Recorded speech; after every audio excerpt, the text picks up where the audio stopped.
Okay, Craig, we are in. How are you doing today? Am stinking fantastic.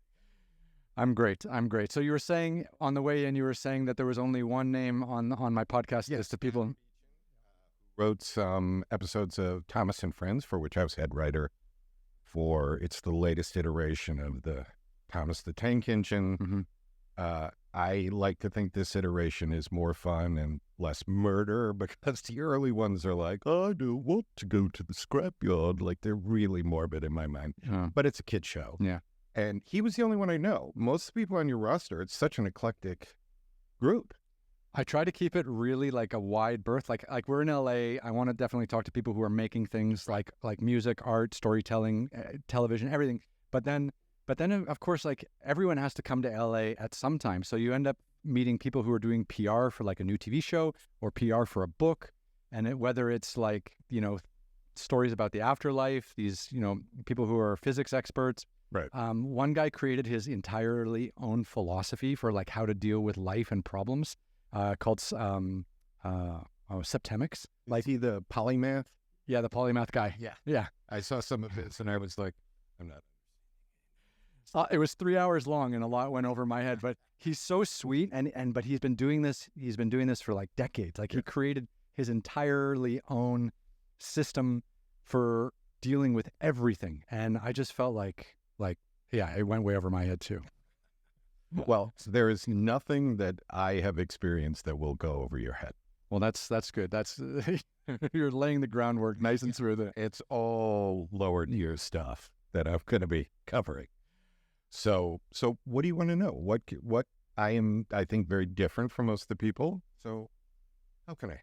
Let's take it back and let's take it back to the beginning. And if you have any questions for me at any stage, please just turn it around. I don't care at all. Yeah. I have a lot of questions about Canadian history. We'll get into that later. My one weakness. Yeah. I lived in China for 18 years. I think I know more about Chinese history and politics than I. Moly. Yeah. I have traveled quite a bit. I've only been to Hong Kong. Yeah. I've been to a lot of Southeast Asia. My wife and I, Sonia and I, got married in Bangkok. Mm-hmm. Which was surprising to them because we were two white Americans getting married in Bangkok, and apparently that's not that common. No, it's usually someone who looks like me with someone much younger who's local. But I'm fascinated by that, and I, especially now that I'm considering. Oh, really? You getting ready to leave? Yeah, we discussed it. It's come up, but I'm not going to go political. My background is, now I'm an animation writer. Mm-hmm. Primarily, I've been a head writer, and in the last 6 years, and I'm a voice director for animation.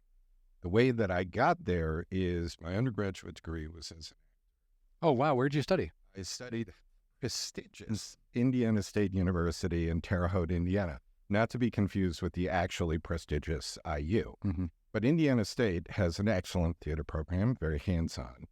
And while I was there, I studied with a guest artist named Lynn Seifert, who gave me my first writing class. And she actually is a playwright, published playwright, produced a lot. But her biggest credit was that she was one of the writers of Cool Runnings. Oh, the bobsled movie with John Candy. Yeah. So she, before she did that, she was my first playwriting teacher and really encouraged me. And then I ended up getting into the playwriting program at New York University in Tisch, grad program. Met a lot of good people there. I ran a theater in Chicago briefly with my former wife.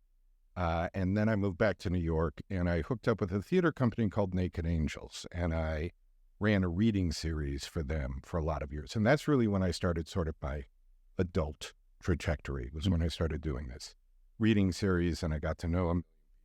Living in New York is like if you don't like figure out the adult stuff pretty quickly, you get kicked out. Yeah. Well, I moved there originally to go to grad school. I had just turned 22.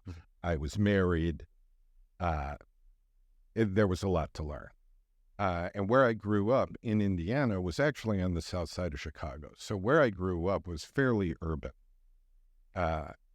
And so I was not like a stranger to cities, but I had grown up like working class, middle class, certainly not New York City in the 80s, which was Just the same as all the videos and the movies we watched. A bit of it. Yeah. Watch the movie Something Wild, one of those movies, you'll get.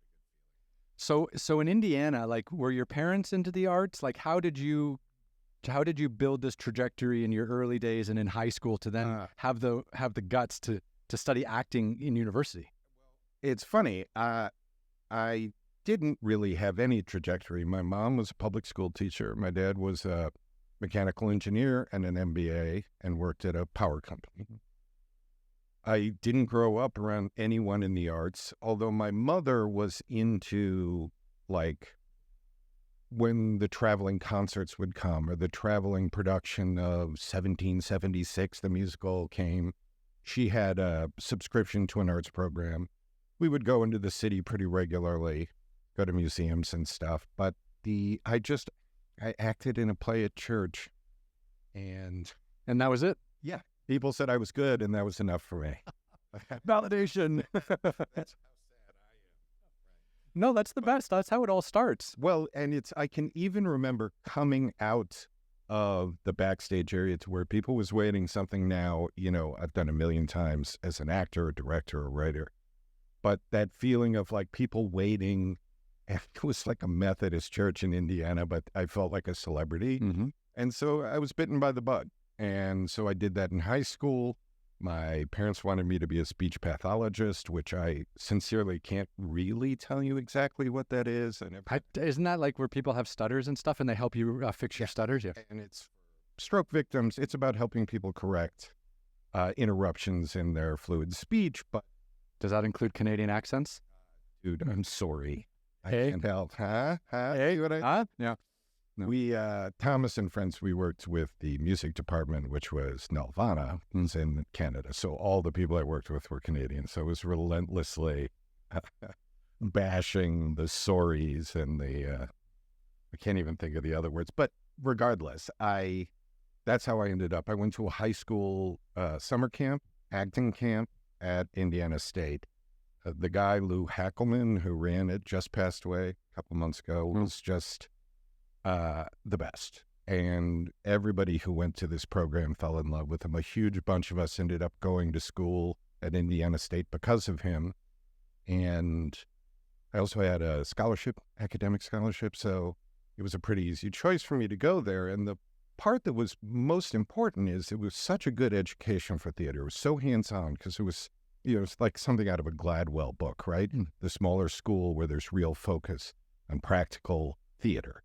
So that when I got to NYU, I got one of the best grad jobs, which was running the Writers Theater, because I was the only person there who knew how to strip all the lights down and rehang them and program the board and all that, because we had to do all that. Really? So your theater training in Indiana helped you, but when you got to NYU? Yes, even though everybody called me Jethro because I was from Indiana. And I'm just like, really? Because shootings, stabbings at my high school, that kind of thing. So is Indiana? So Indiana's kind of like in the middle of the United States, just south of Chicago, Illinois. Kind of just south of the Great Lakes, where everyone can see. A lot of people are watching from outside of North America. Right. So is it common for people like who have artistic ambitions to go to New York instead of LA, or like if you're on the East Coast, is New York an easier draw? It's funny. It has shifted. When I was a kid, you either went to Chicago, which had a thriving theater scene, or you would go to New York. I went to New York because I was going to NYU, and that's why I went there. And then I went back to Chicago, and it was right when the Steppenwolf Theater Company was exploding. And so we were like, oh, we'll start a small theater. This will be fun.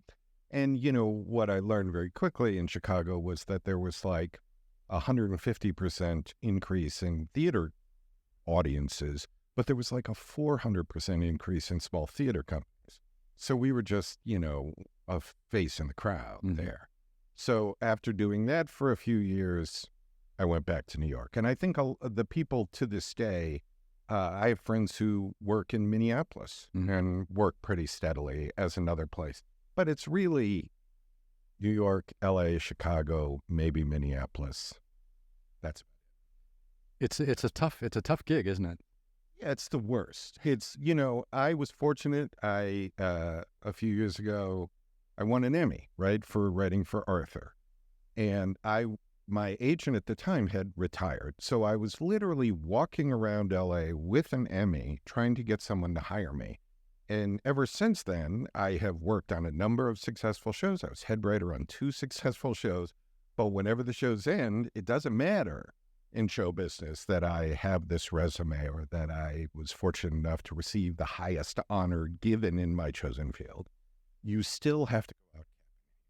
That's the thing that people don't understand about this business is how much downtime you have and how all of us don't actually want any downtime. We want to just keep working because downtime is miserable. Yeah, it's the worst. And, the funny thing is,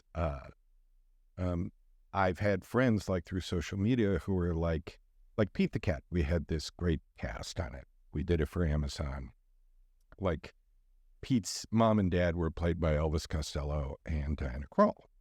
And so there are photos of me hanging out with Elvis Costello, who was a hero of mine. And that's fantastic. But that's, they don't see me then sitting on the couch waiting for my agents to call me to let me know if the development deal is going to happen or not. Right. Because, once the order is up, the order is up. Yeah. And with, I've been lucky. Pete the Cat was about 4 years we worked on that. Thomas was about 3 years. But it was also exhausting because there wasn't really a break. And I was head writer for 120 some episodes plus special. Damn, that's so much. Yeah. And it's also Thomas and Friends, which is extremely earnest. And, to get back to the trajectory that got me to this place, it never occurred to me. If you 25 years ago had said, oh, you're going to be an expert at pre-K kids animated TV and you'll have received a certain number of laurels in that field and you'll be making good money, I would have been like, what? No, not children's television. My soul is way too dark for this. Yes. And, the funny thing is that, and I mentioned this before the podcast, most of the people I know in kids TV, if you hung out with them, you would be like, you should not be taking care of the children. Because they're just so black-hearted, so funny. Yeah. But,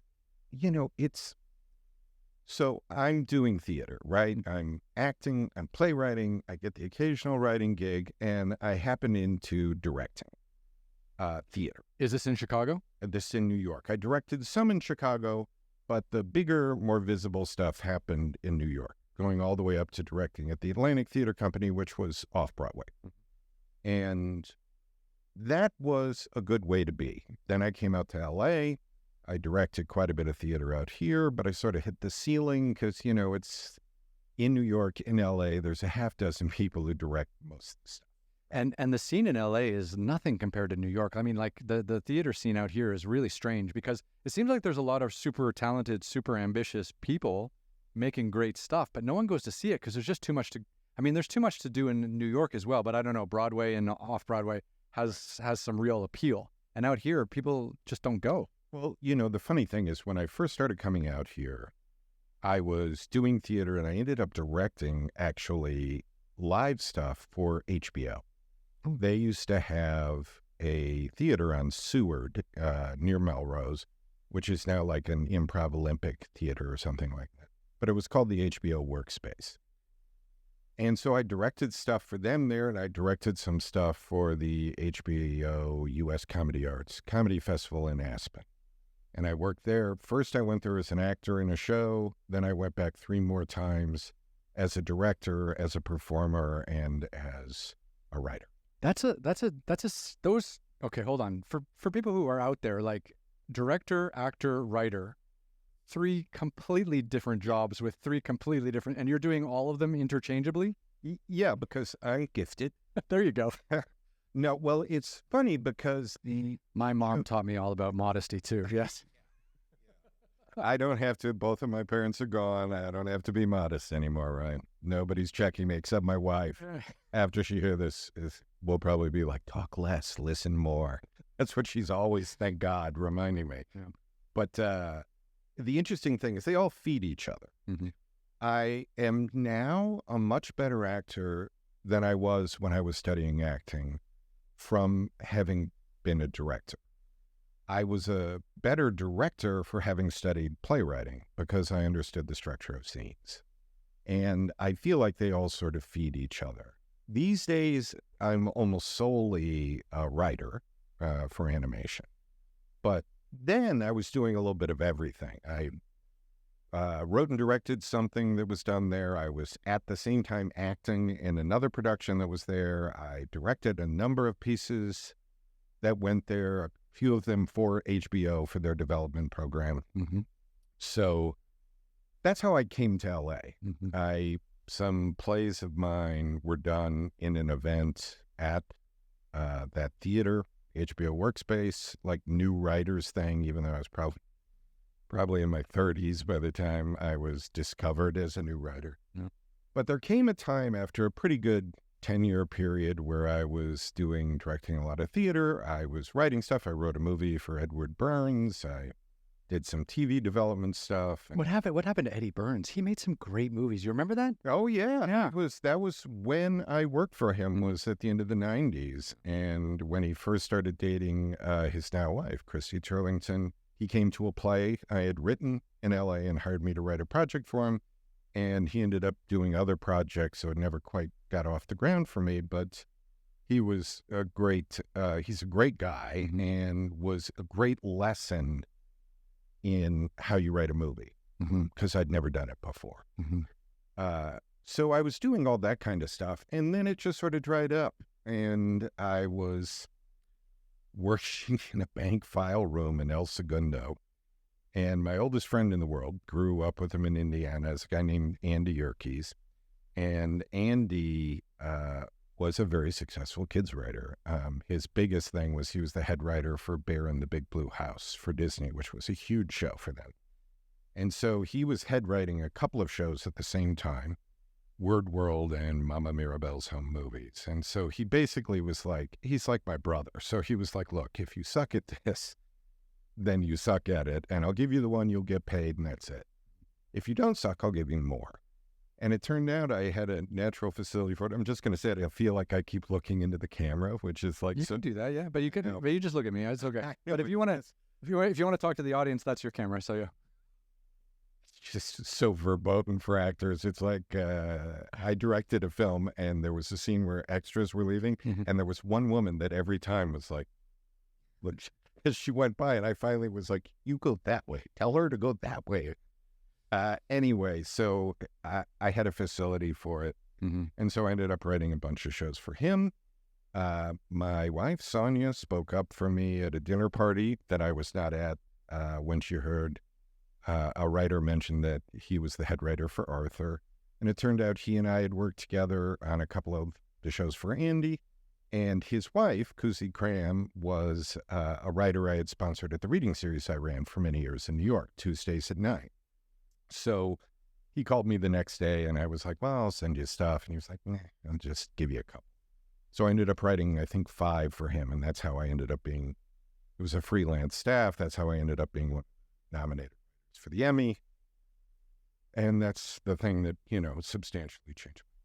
That's amazing. What a journey. Yeah. Yeah. And, since then, since I've been doing kids stuff, I wrote and directed a feature based on the play I mentioned, Bob Funk. I did some more TV work. I did theater work. I was setting up an evening to do where we were going to produce an evening of women writers in LA. And we literally were like sitting, having the meeting of, great, we'll start looking for theaters and stuff in January of 2020. That's the best time to start a new business. Yeah. So I just recently, it was with Lexi Kahanovitz, Adria Walden, and Eva Konstantopoulos, 3 very talented writers I've worked with a lot in the kid space. And they were like, let's find something else to do. And I have produced a lot of theater that way, especially here in LA. So I was like, I'm in. We'll give parts to everybody we know. Everybody's talented. It'll be fun. And, so now we're starting to talk. Yeah. 4.5 years later. Yeah. 5 years later, we're coming back to it. That's wild. So here's the question. Yeah. I got 2 questions for you. Yeah. First one is, I got lots of questions. We got lots more time. But if there's a kid out there right now listening to this, and they're like, well, I like acting, but I also like writing, and maybe directing some would like, do you think it's better do you think it's a better way to obtain work if you can do a few things well than just staying in one lane and being like, no, I'm just a writer, or no, I'm just an actor? That's interesting because I'm of two minds about it. That's actually a really good question. First of all, if somebody's young, my attitude is do everything. Don't let yourself be pigeonholed, though, because I knew a very talented actor who has since passed away, but he was a great stage manager. And here in LA, everybody was like, well, let's hire him because he's great. And I did the same thing. But then when I heard he was an actor, I started putting him in shows and stuff. But it was hard because I'm giving up my best stage manager, Robert Brewer. May he rest in peace.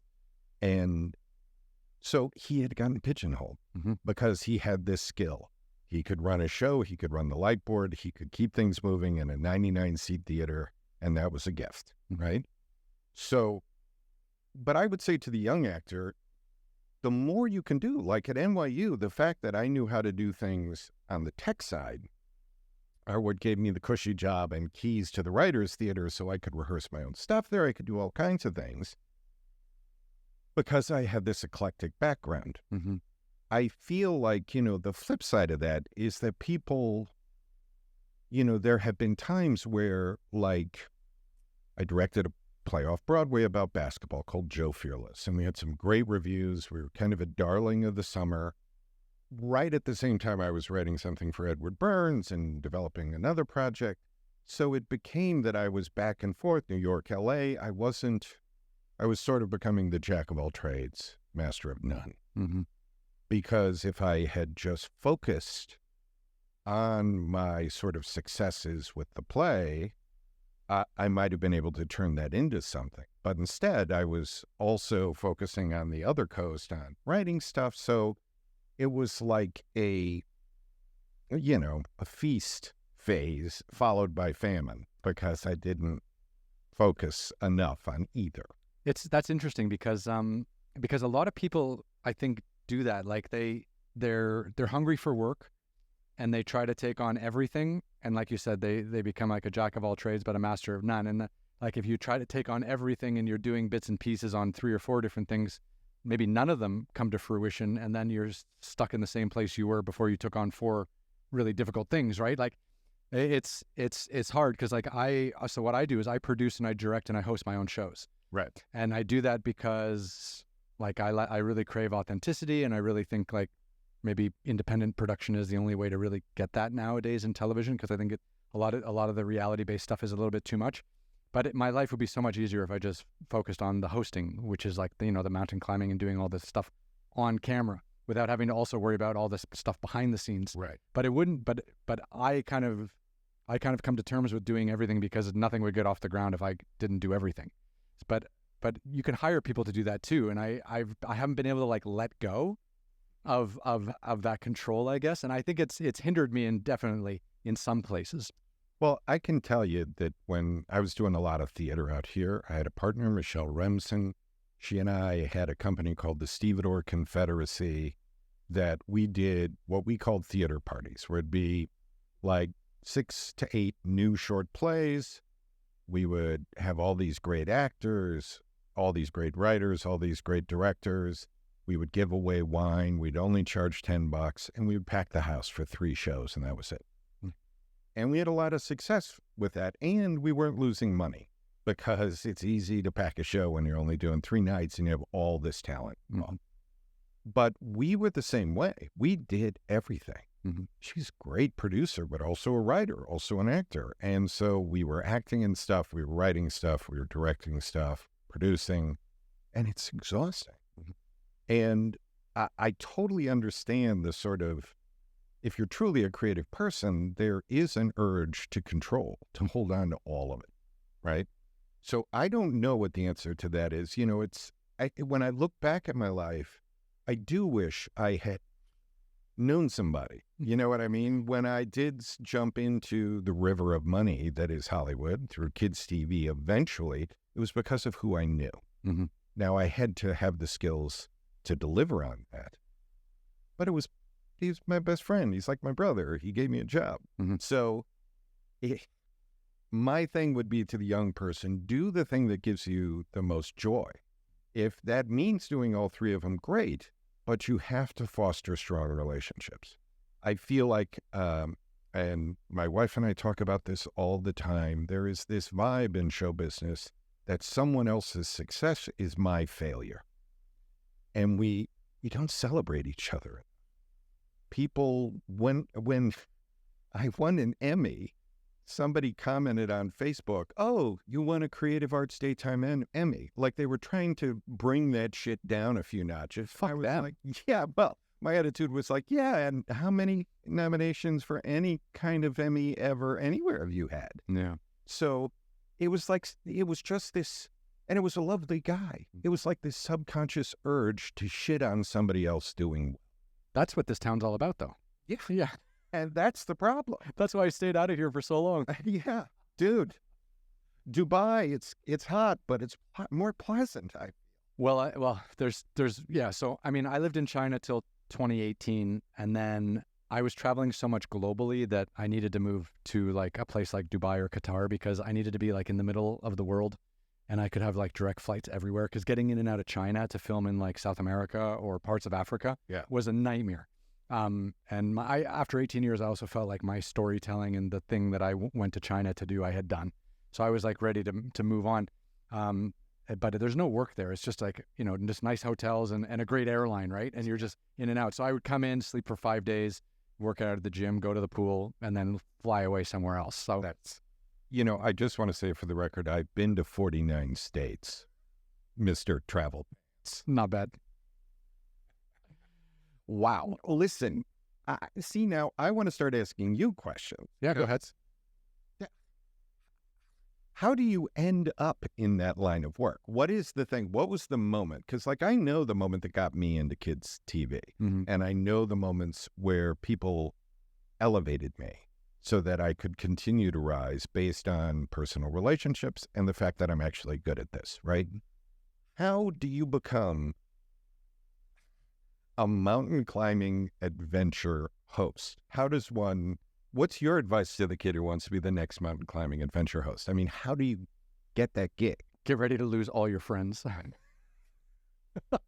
No, on a more serious note, so I played basketball in Canada at the university level, at the University of Toronto. Are the hoops lower? Yeah, in Canada, they're only 8 feet instead of 10 feet. So we were just dunking all the time.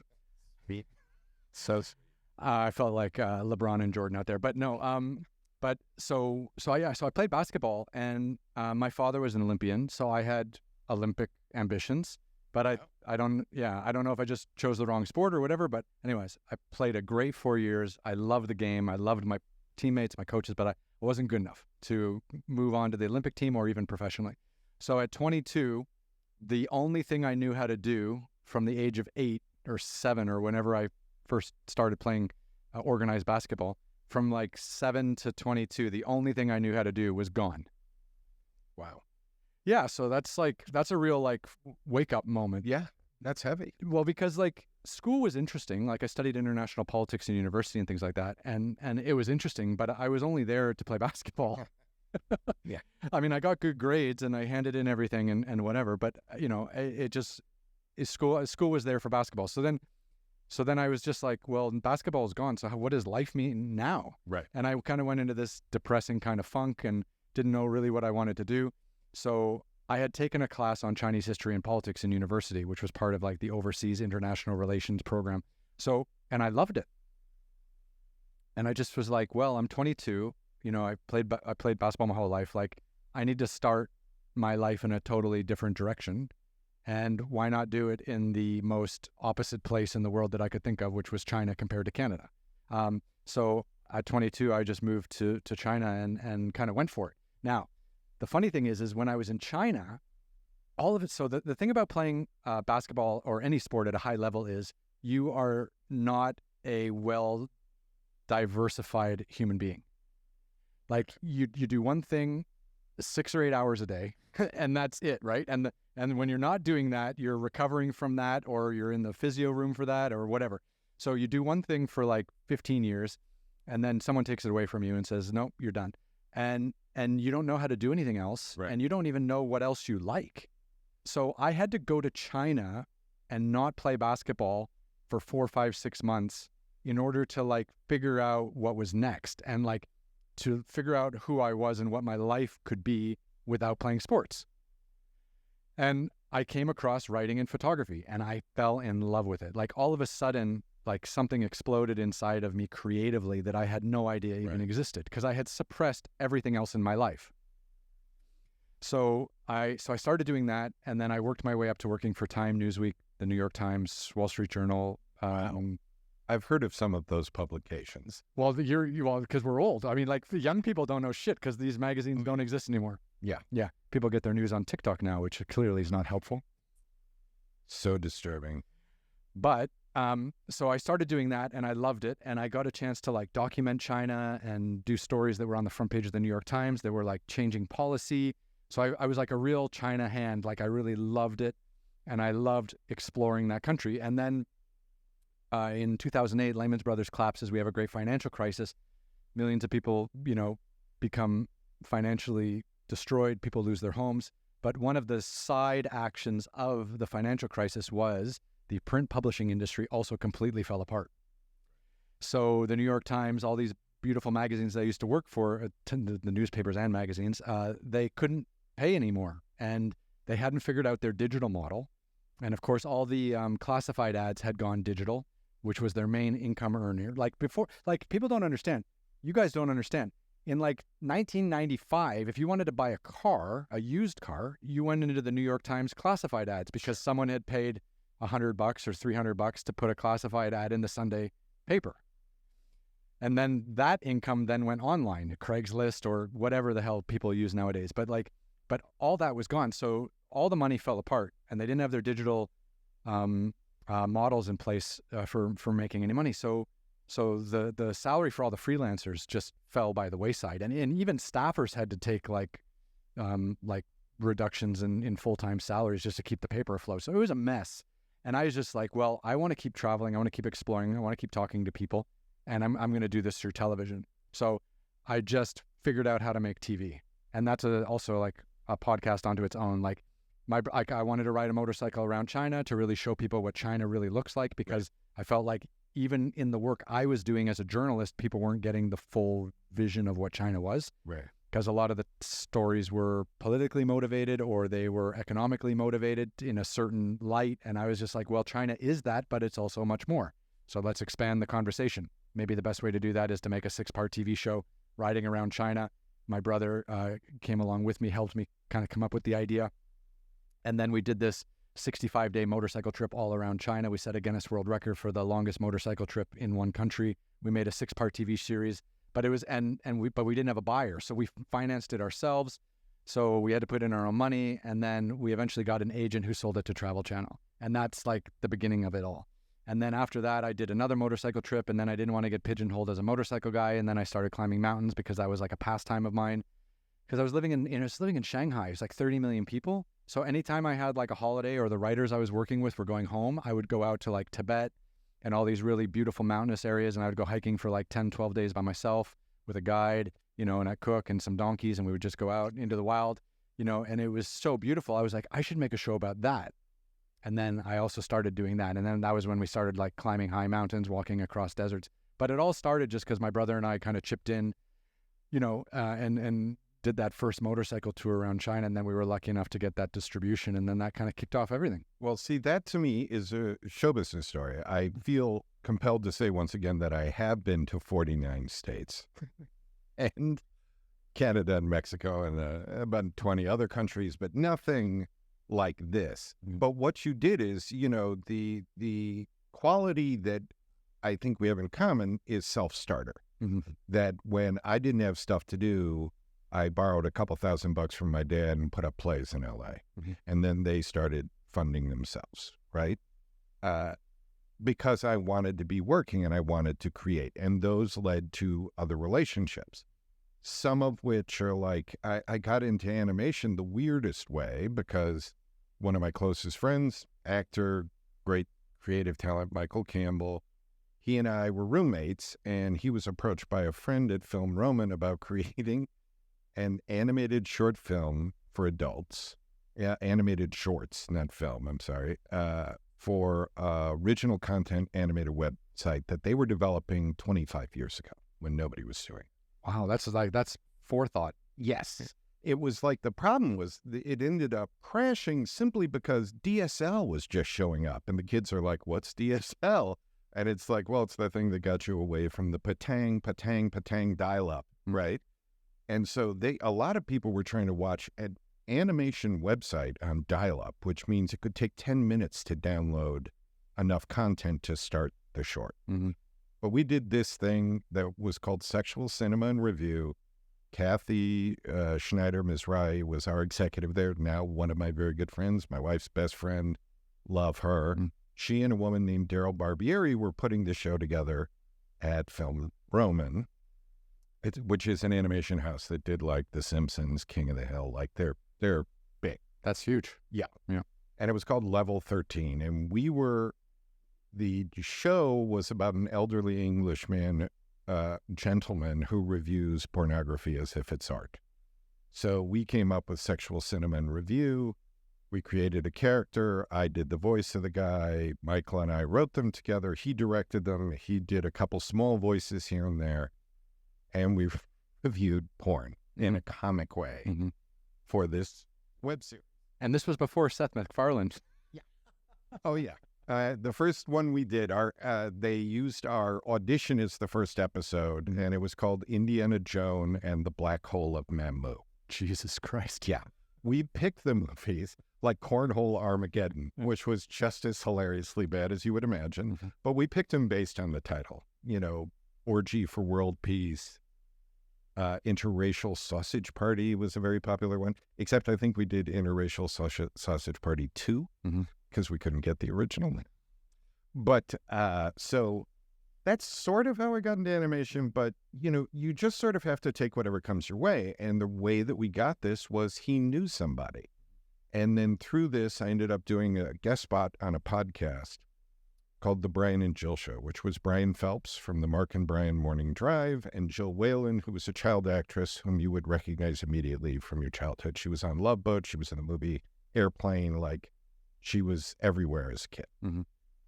They did this comic show where I would go on, it was audio only, and I would go on as Sir Fallister Slidewright III, the host of the show, because they had heard the show and thought it was funny, and Kathy Schneider was producing their podcast. So I would then go on as the character, then I went on as me, his caregiver. So a guy named Swampy Marsh, who's an animation guy, who is one of the co-creators of Phineas and Ferb, which is one of the bigs for Disney.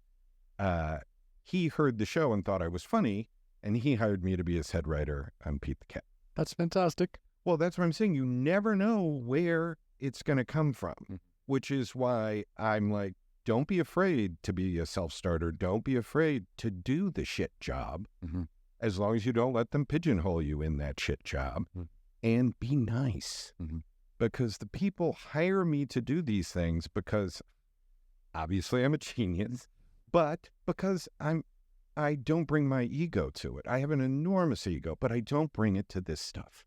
Because my thing is, you know, we're making cartoons, man. Let's just try to make this as fun as possible. And that way everybody keeps working. That's the real key, isn't it? Yeah. Keeping everyone happy, keeping everyone motivated so that the wheels can keep spinning and everyone can just have a job and laugh and enjoy coming to work every day, isn't it? Yeah, well, and you know, it's an old joke in show business about executive notes and stuff, and I've had the notes that are like, week 1, it's like, cut line 33, it's not funny. And then week 2, it's like, why'd you cut line 33? That was hilarious, because they're not reading each other's notes, right? And so I have the moments where I'm like, kill somebody.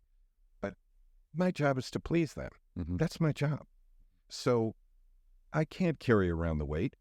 I admire the fact that you went out and were like, screw it, we're going to do this motorcycle trip, and we're going to film it, and then somebody's going to buy it. You made that happen for yourself. And I feel like a lot of times in show business, people forget that that is still possible. If you look at how many people through social media who are ultimately creatively worthless have become famous for doing dance videos and weird shit. You know, we used to have to be waiters and office workers. You know, we didn't have that. And I don't mean that like the cranky old man. I'm an early adopter. I was working on computers in the 80s. You go. I've been around. But some of this stuff is just because, you know, sometimes you see people and you're like, okay, this person's a star. They're going to be a star and they should be a star. Mm-hmm. But then other stuff, you're just like, what? I had Kurt on the podcast, Kurt Tochi. I mispronounce his last name all the time. Super sweet guy. But he came out here from Denver, I believe. I think it was Denver. And he came out here, wanted to be an actor, ended up getting roles in movies and on television. But the time between the roles were devastating for him. Like, it was just like, sometimes he'd work on a project for a month and love it, and then he'd have to wait 6 months for his next anything. And he was a waiter and all this stuff. And then he just got into social media. And, you know, he took the energy and the positivity that he has with his acting, and he's a great soul. And he just put it out into YouTube and all this kind of stuff. And he started making crazy amounts of money on social media, like doing reviews and doing, you know, and talking about products and doing advertisements for stuff. And he kind of fell in love with that instead of the acting. Number one, he was making more money than any of the actors he knew. But number two is he could control his production schedule. And having that control over when you work, when you don't work, you know, and not having these endless auditions where you don't even hear back, you don't know if you got it, and then you hear from someone else, and someone else got it. And he was just like, this is just mental. Like I love the dream and I love the creative output, but the way it's set up is soul destroying. So he wanted to keep a little bit more control over it, and social media allowed him to take those acting chops and that energy and that, you know, and all that positivity that he has and put it into something that was more kind of regulated an income for him, where he felt like he had a little bit more control over his life. Well, I think that that's the goal for most artists, is at least wanting to have the illusion of control. And unfortunately, we rarely have it. You know, I'm waiting for Brad Pitt to retire so I can just jump right in there. Yeah, dude, I see that. I look at you, that's what I think of. Brad Pitt, stunt double. Yeah. I would be like a heavy Bob Saget stunt double. That's where I would fall down. Oh my God, we lost Bob last year, right? Yeah. Oh, he was, that's a perfect example of if his TV persona were a kid's writer, Bob Saget on stage as stand-up is what comedy, animation writers really are. Because most of us, there are some I've worked with who are so earnest and it's all about the kids, but most of us are just storytellers. And it's a way, you know, with Swampy, when we were creating Pete the Cat, we used to joke that the theme of every episode was don't be a dick. That's all it was. It's what they call emotional social literacy, right? That's what in the kid space it's called. That's where my focus has been, which is just teaching kids to be tolerant and kind. And the weird part was, like, we had a squirrel who had two dads, right? And those two dads were played by Jim Parsons and Jesse Tyler Ferguson, huge TV actors, both of whom are out and very popular, successful actors. Right. Jim was on Big Bang Theory, yeah, and Jesse was on Modern Family. Family. And lovely guys, hilarious in the show, background characters. The Million Moms came after us for our homosexual political agenda, right? Really? Yeah. And Swampy and I are like two middle-aged married white guys who are like, not really an agenda. It was just sort of 250,000 kids being raised in same-sex couples. Why not put it into the show? Yeah. And the next show I did with Swampy, which is coming out Disney Junior in the spring, I was a creative consultant and writer on, called Hey AJ. There's two moms in it because fuck them. I mean, there's just a point where it's like, what year is this? I mean, obviously, we've just been through an election where it's clear that a lot of America wants it to be 1950 again. But let's keep it above the cartoons, shall we? Because I don't want to get angry. It's so strange because, like, I've lived outside of North America for like 25 years, and coming back has never felt more of like just an insult and to aggravation everywhere. Like, it's just, I've never lived in such an angry country. Yeah, it's funny. There was a writer named Spalding Gray. Oh, I've heard of Spalding. Yeah. Yeah, he was the first big monologist. Like he did these swimming to Cambodia about when he shot the film The Killing Fields. He was a supporting role in that. He was part of the Wooster group, which was this big experimental theater company in New York. Willem Dafoe was their most famous alum, but he wrote all of these great monologues, and he described New York City as an island off the coast of America. And I have realized how much I have lived in that bubble, because I still live in New York almost half the year, or I'm in LA. And the world that I operate in is so far removed from the one I grew up in. I grew up on a train yard in a very sort of semi-urban steel town in Northwest Indiana. I had no idea of the things that I would do or see in the world. And certainly I'm stunned, but it's sort of like this, you hear a lot of people saying, well, of course he won. I don't know anybody who didn't vote for him. And I'm like, I live in a county of 10 million people and I don't know anyone who did. So it's just, I recognize I might be I'm the one who's in the bubble, especially now, that I don't have a good understanding. But it's not like I'm aside from the fact I'm drenched in white privilege, straight white male, like you, I'm over 6 foot tall, I still have my hair. My life has been easy. Yeah. So I recognize that privilege, but I didn't grow up knowing anybody in show business. I'm not a Nepo baby. I didn't grow up rich. I didn't grow up, didn't grow up poor. But I grew up with all these people who are now lining up to say, yeah, what a great idea. The guy who thinks they're doing gender reassignment surgery in elementary schools when they can't fucking buy pencils. Yeah. Crazy. It's crazy. Welcome, Canadian. Welcome. World traveling Canadian. Welcome to the suck. Welcome to, it's been a strange transition, but you know what? Here's one thing. Here's one of the reasons why I came to LA. After I probably made about, I made 3 or 4 series before 2015, right? And I was like, okay, like the shows are doing really well in Europe and the UK, and they're doing really well in Asia, but like, how do I get my shows on TV in the US? Right. So I started coming to LA pretty regularly, and I was like, look, I've made 10 hours of television. I kind of do this independently, but I'm keen to partner. And they're like, and one lady just came up to me. She goes, your stuff is amazing. The only problem is you don't have any friends in this town. So then I kept coming back all the time trying to make some friends, but then I just got too busy to make friends because I was working too much, traveling to all these far-flung places. And then COVID hits, and I'm like, well, you know what? Now is the time to come back. And then I'm just going to be like, I will figure this out from LA because it's time to make some friends and kind of throw myself back into this business. Well, I personally think friends are overrated. You know who you are. But no, I truly believe good relationships are what it's all about. I have a development thing I'm doing now because an executive I worked for in the past took a chance on me for this project, and I'm grateful to her. So it's all about developing the relationships.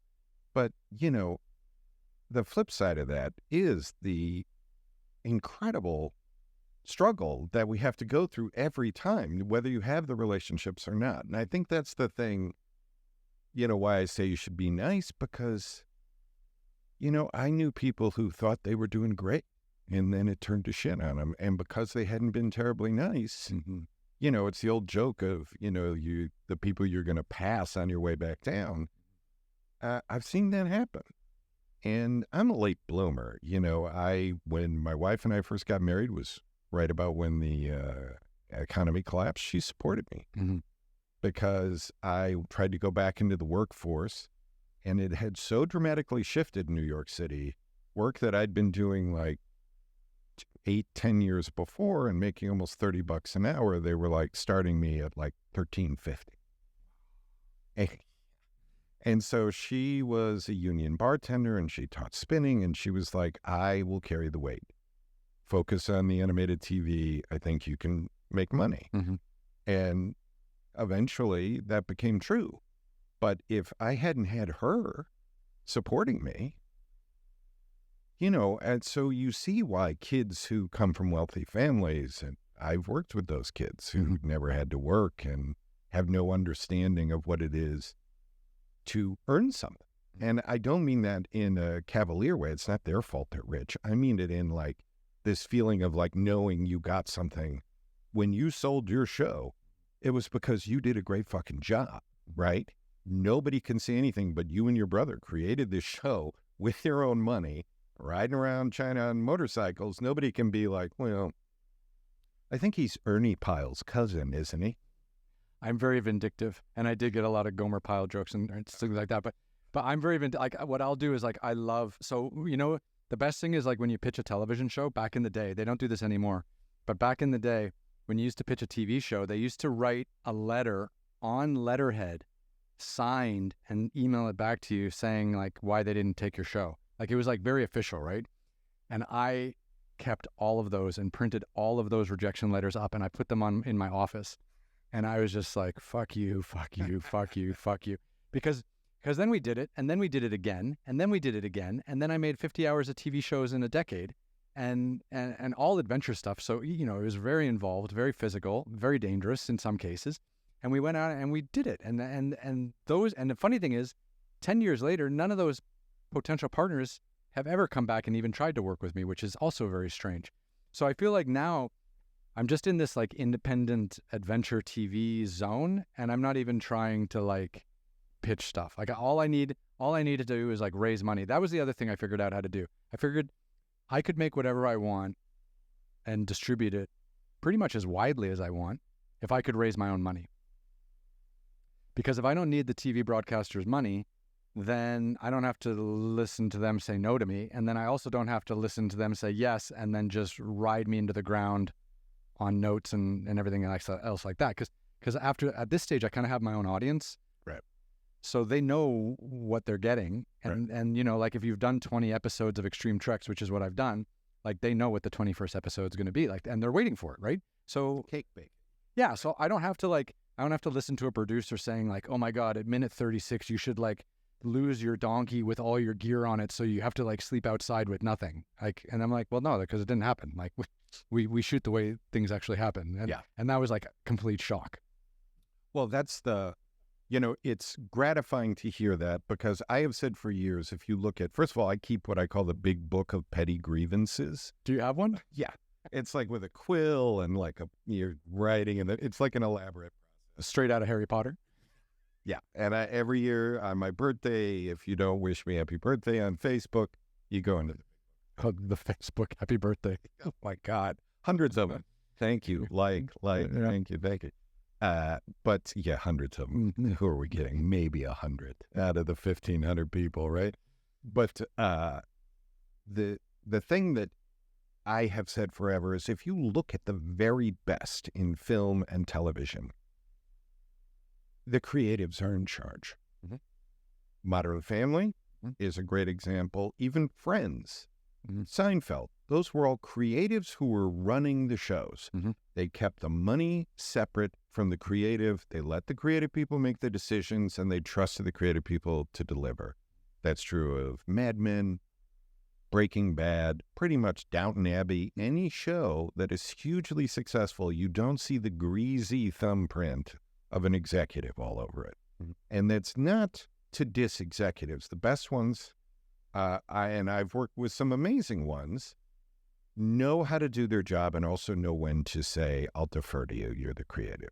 You know, one of my favorite stories about this specifically is Neil Brennan. So he's a stand-up comedian, but he got his start with the Chappelle Show. So he co-created the Chappelle Show with Dave Chappelle, and he was a comedian in his own right back in the day. But he and Dave Chappelle were friends, and they co-created the Chappelle Show.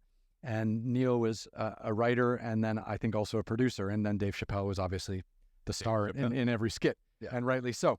And Neil Brennan said something just brilliant. He said, like, because they were doing this for, I think, for Comedy Central at the time. And he I think this is like the Joe Rogan podcast where he went into this whole thing. He said on the first show they made, they had so many notes that they couldn't even read through them. And he just went back to them. He said, look, like, my name is on this. Chappelle's name is on this. Like, we want this to work more than you guys. And we're going to work so fucking hard to make this work. I promise you, you don't have to worry about a thing. We are writing, we are rewriting in the moment. We are coming up with stuff like this is as like this, like these are comedic geniuses at work, right? And just let us go, because if this doesn't work, it's going to be way worse on us than on you. So just give us a little space. And I'll never forget him saying that. And it was so right. And then of course the Chappelle show went on to great heights, and then he disappeared for a decade, but things happen. But I love the way he kind of articulated that. Well, I think that's a great articulation. I think the problem for some of us, is the sort of joke in writing, especially in kids animation, is like when Pete the Cat launched, because we had a lot of celebrities in the cast, and Swampy was a celebrity because of Phineas and Ferb, and we're doing it. The company that owned the rights was Leonardo DiCaprio's company, so there's a lot of fanciness around us. But when it launched in all the trades, my name wasn't in there. I was the head writer. I helped create the show with another writer named Josh Saltzman and Bernie Peterson, who was the art director. No mention of any of us. I'm like, who's that guy? Never heard of this guy. Who's she? I don't know who that is.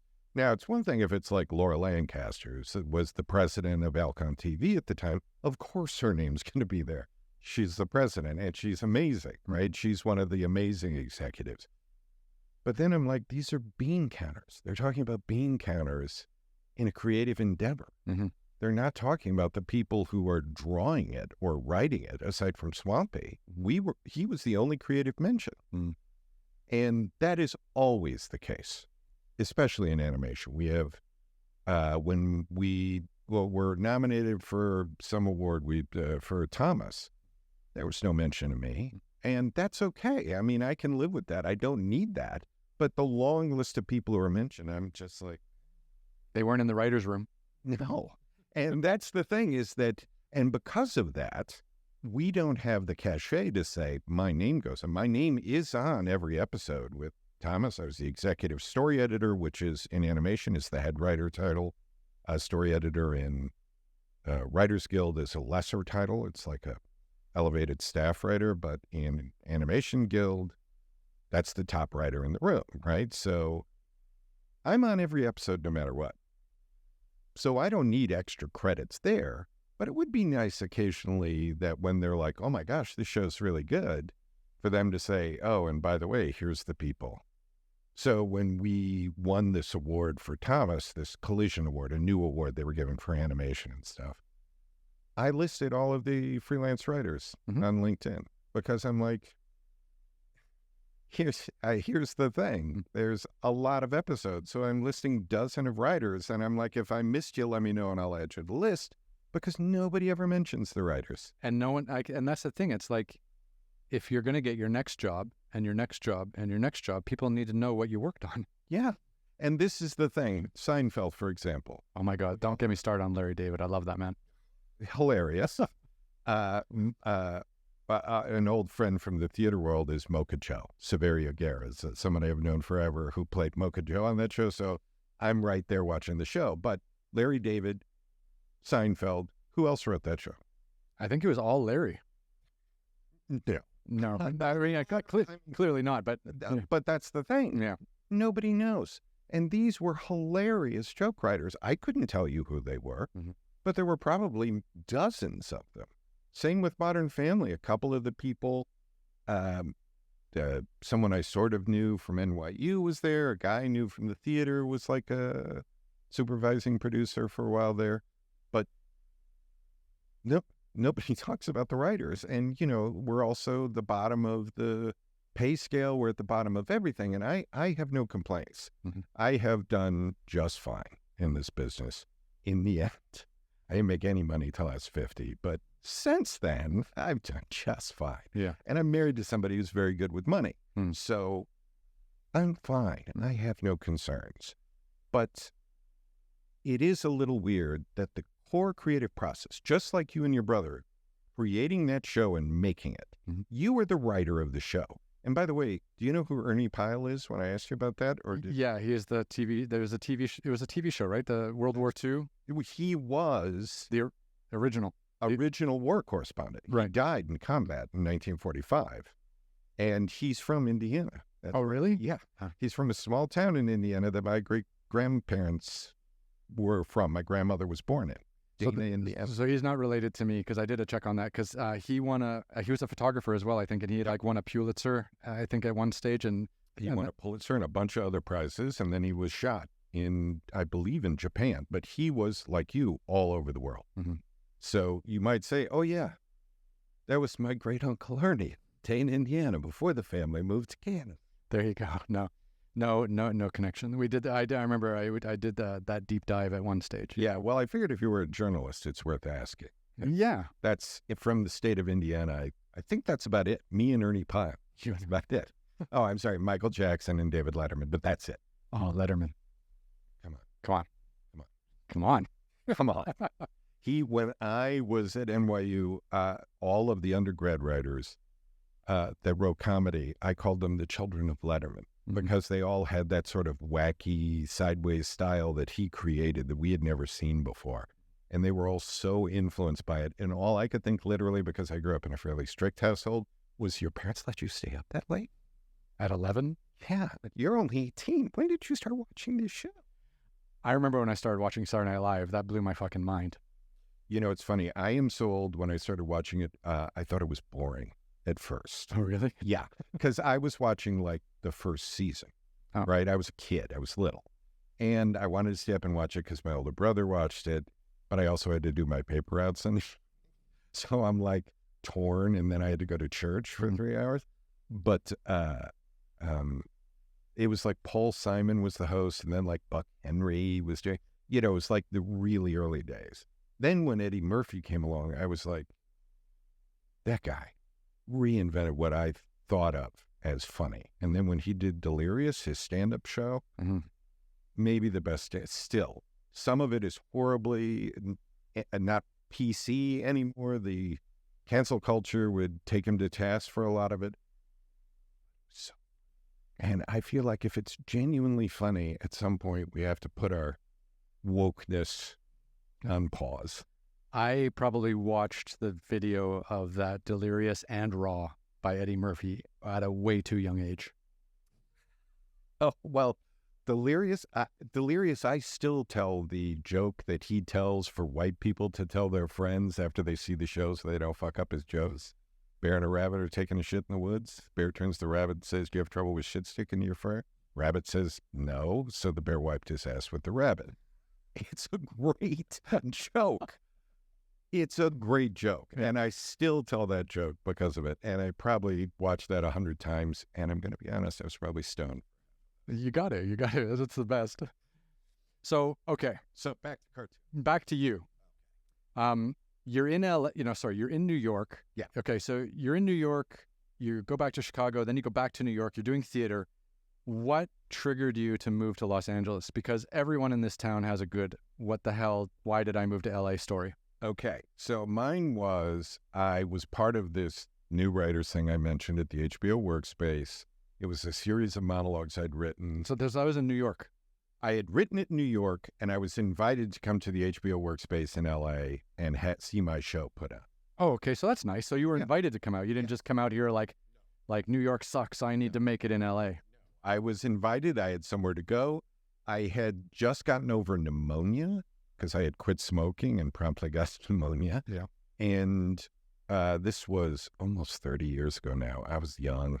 And I stayed at a hotel on Sunset Strip and went to these rehearsals, and there was this other group we saw, this music act that we were like, oh, they're funny. That guy's a good singer. And it was Tenacious D. Like we were all kids together, right? And I had so much fun because I was always so arrogant about LA, like a lot of New Yorkers. And then I was invited, then I came out actually to work on a talk show. And my partner at the time, a theater person, Liz Tuccillo is her name.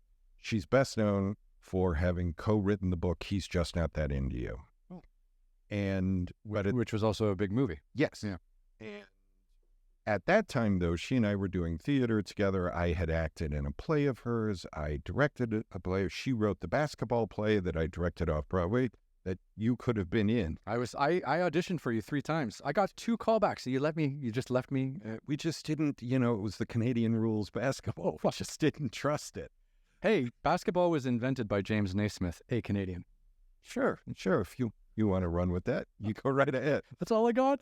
Listen, so the thing I always come back to is it's an American sport, but more people play basketball regularly in China than there are Americans. So I'm like, it's not really just an American sport anymore.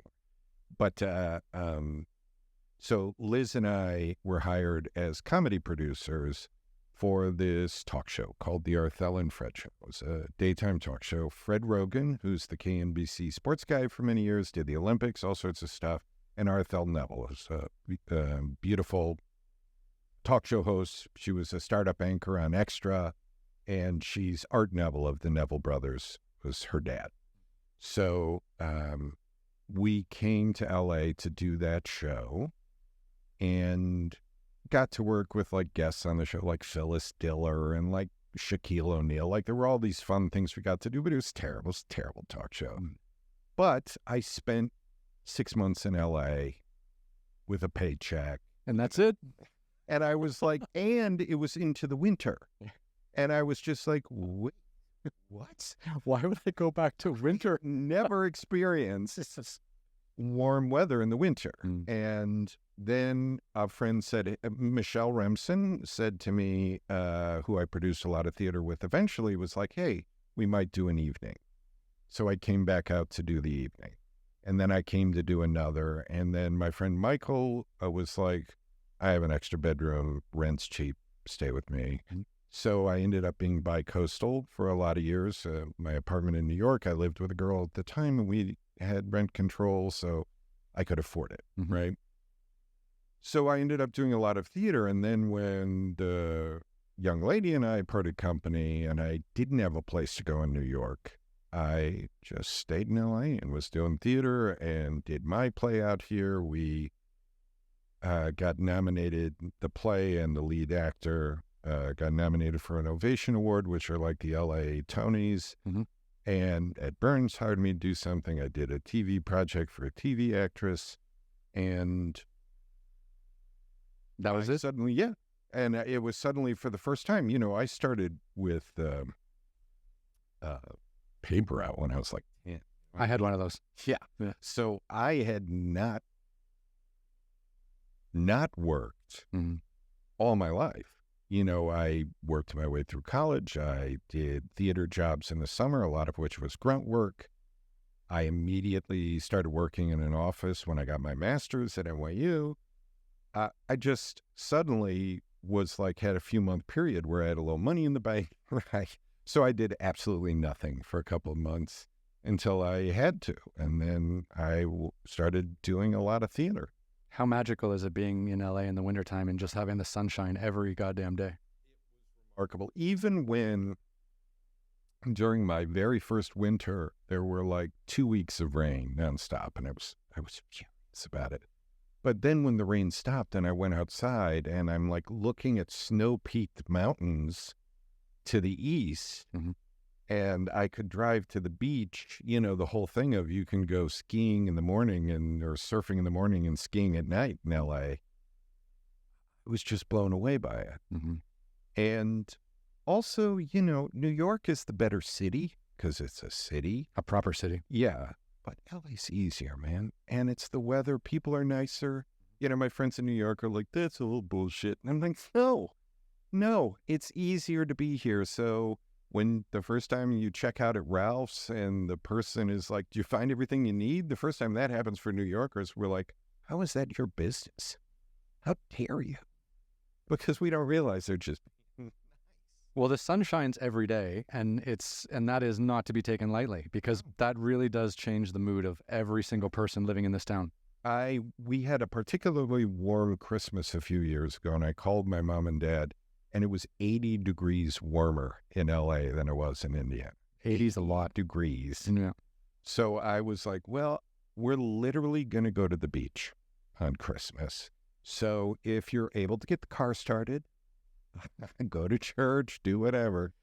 Do you remember when you were a kid and your mom would like take you to the mall and they used to have that little cord that came out of the engine and they used to have to plug the cars into like the electrical box at the mall so that your car wouldn't freeze? Yeah. And I remember that I grew up in this little suburb of Toronto called Oakville, but then I ended up moving to Calgary and Edmonton, which are on kind of the middle western part of the country in Alberta.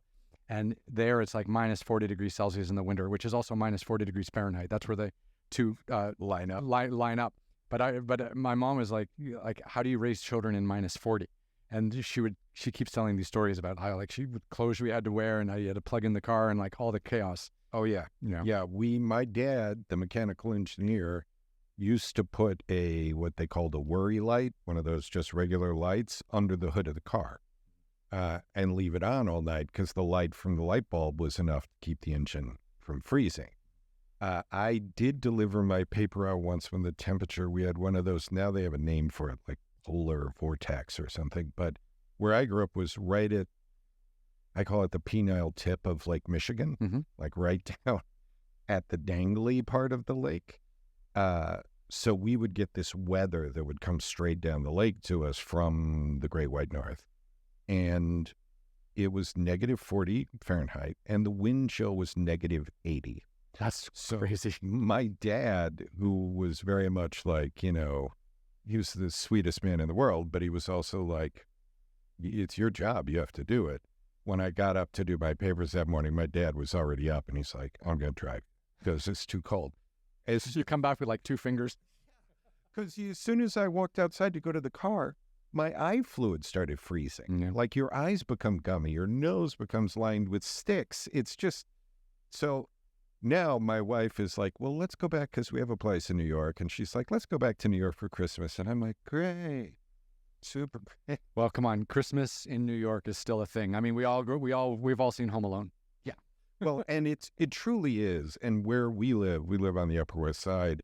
It's beautiful. We're near Lincoln Center, which is gorgeous. So it's beautiful. And she's right, because we're paying for the place. We may as well occasionally show up there, except when it's not just the spring and summer, which is when we're usually there.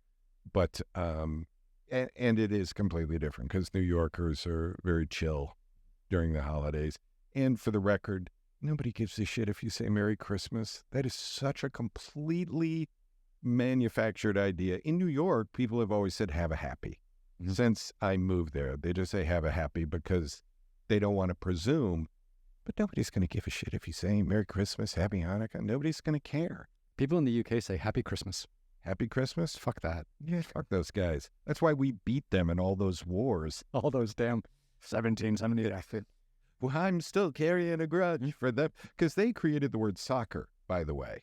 Did they? Yes. It was a word that was started in England. Then it became popular in America. Then they stopped saying it in England and went to football. I saw that recently in one of those etymology sort of sites that I occasionally go to. So the Americans did not come up with the word soccer? No, and the British guy who was doing it was sort of like, and we make fun of them for saying soccer, even though it was our word. And the reason for it made sense where soccer came from. It's kind of like one of those words like bunkum, which is from one place in North Carolina that representative was from, I believe, who always told lies, and then debunk is based on bunkum. Anyway, maybe I need to lay down. Yeah, I think you just went full writer on me.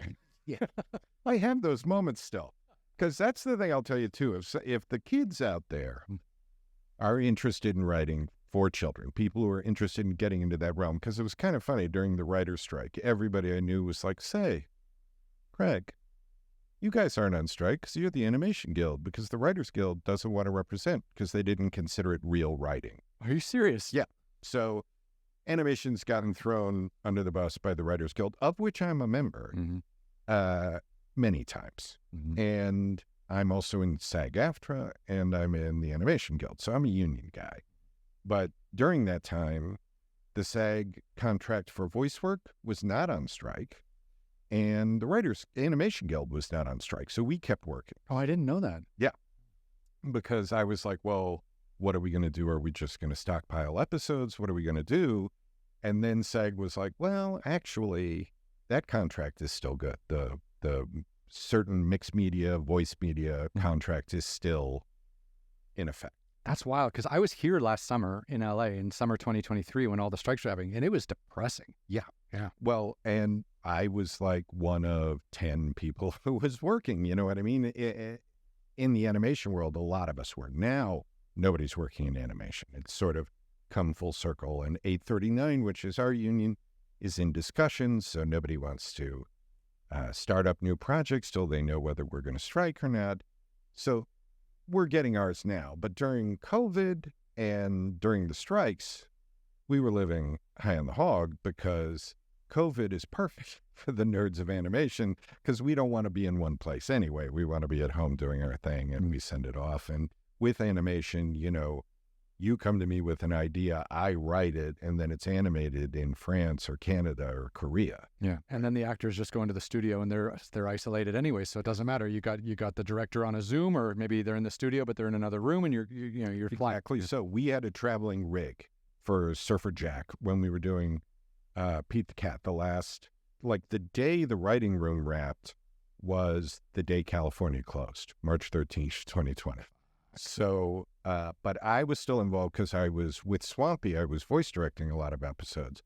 But the way we would do that is if you're doing the voice, a PA would go to your house with a rig. You would clear out of the room. He would set the rig up, the microphone, the laptop, everything sanitary. Then he'd go wait in the car while you record while I'm on a remote directing you through Zoom. Wow. Yeah. It was complicated, but they figured it out. Mm-hmm. But during the writer's strike, a lot of people were like, so you got episodes you could give me? And I'm like, no, I'm going to give them to people who know how to write kids' TV because that makes my life easier. Yeah. If I have a ringer, I'm going to give it to a ringer. I don't care who that person is. I personally tend to prefer female writers because they work harder, they're less entitled, less ego. And I say that, my apologies to many talented male writers I work with, they're great too. But I just feel like women have a better work ethic. Mm-hmm. That's interesting to hear. That's just how I take it. I was raised, mostly my dad was always working and in grad school when I was a little kid.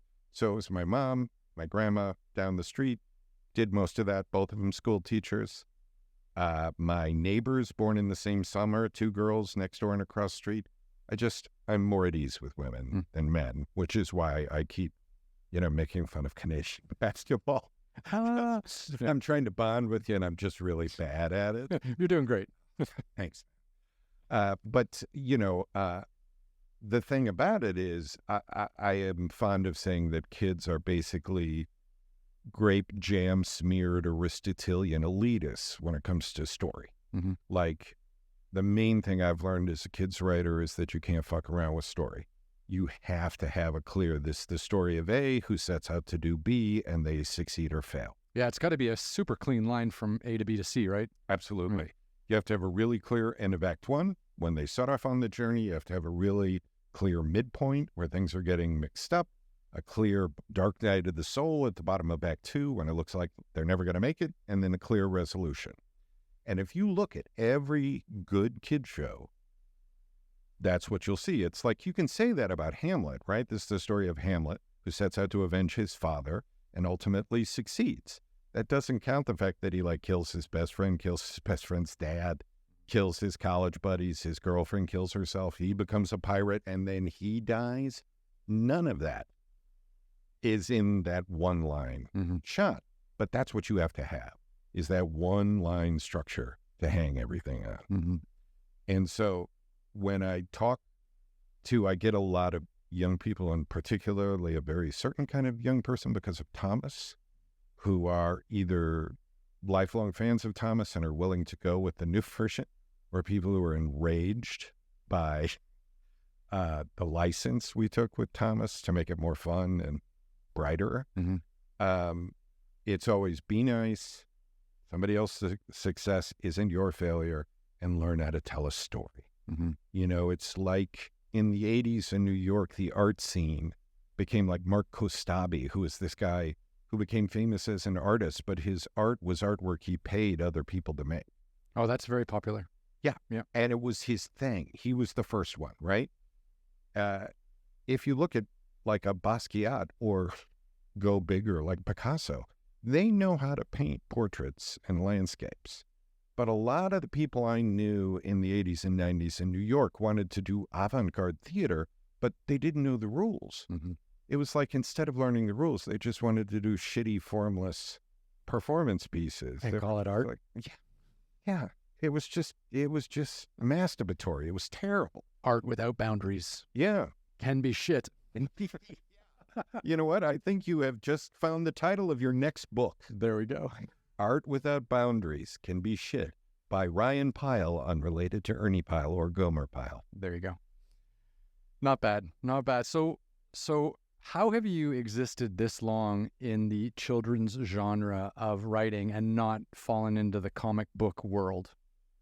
You know, it's a lot of it has to do with the fact, and I say this, it sounds like I'm being sarcastic, I can't draw, right? And a lot of the people who operate in the comic book world have to be able to at least rudimentarily draw. Oh, really? So they draw as well as do the writing?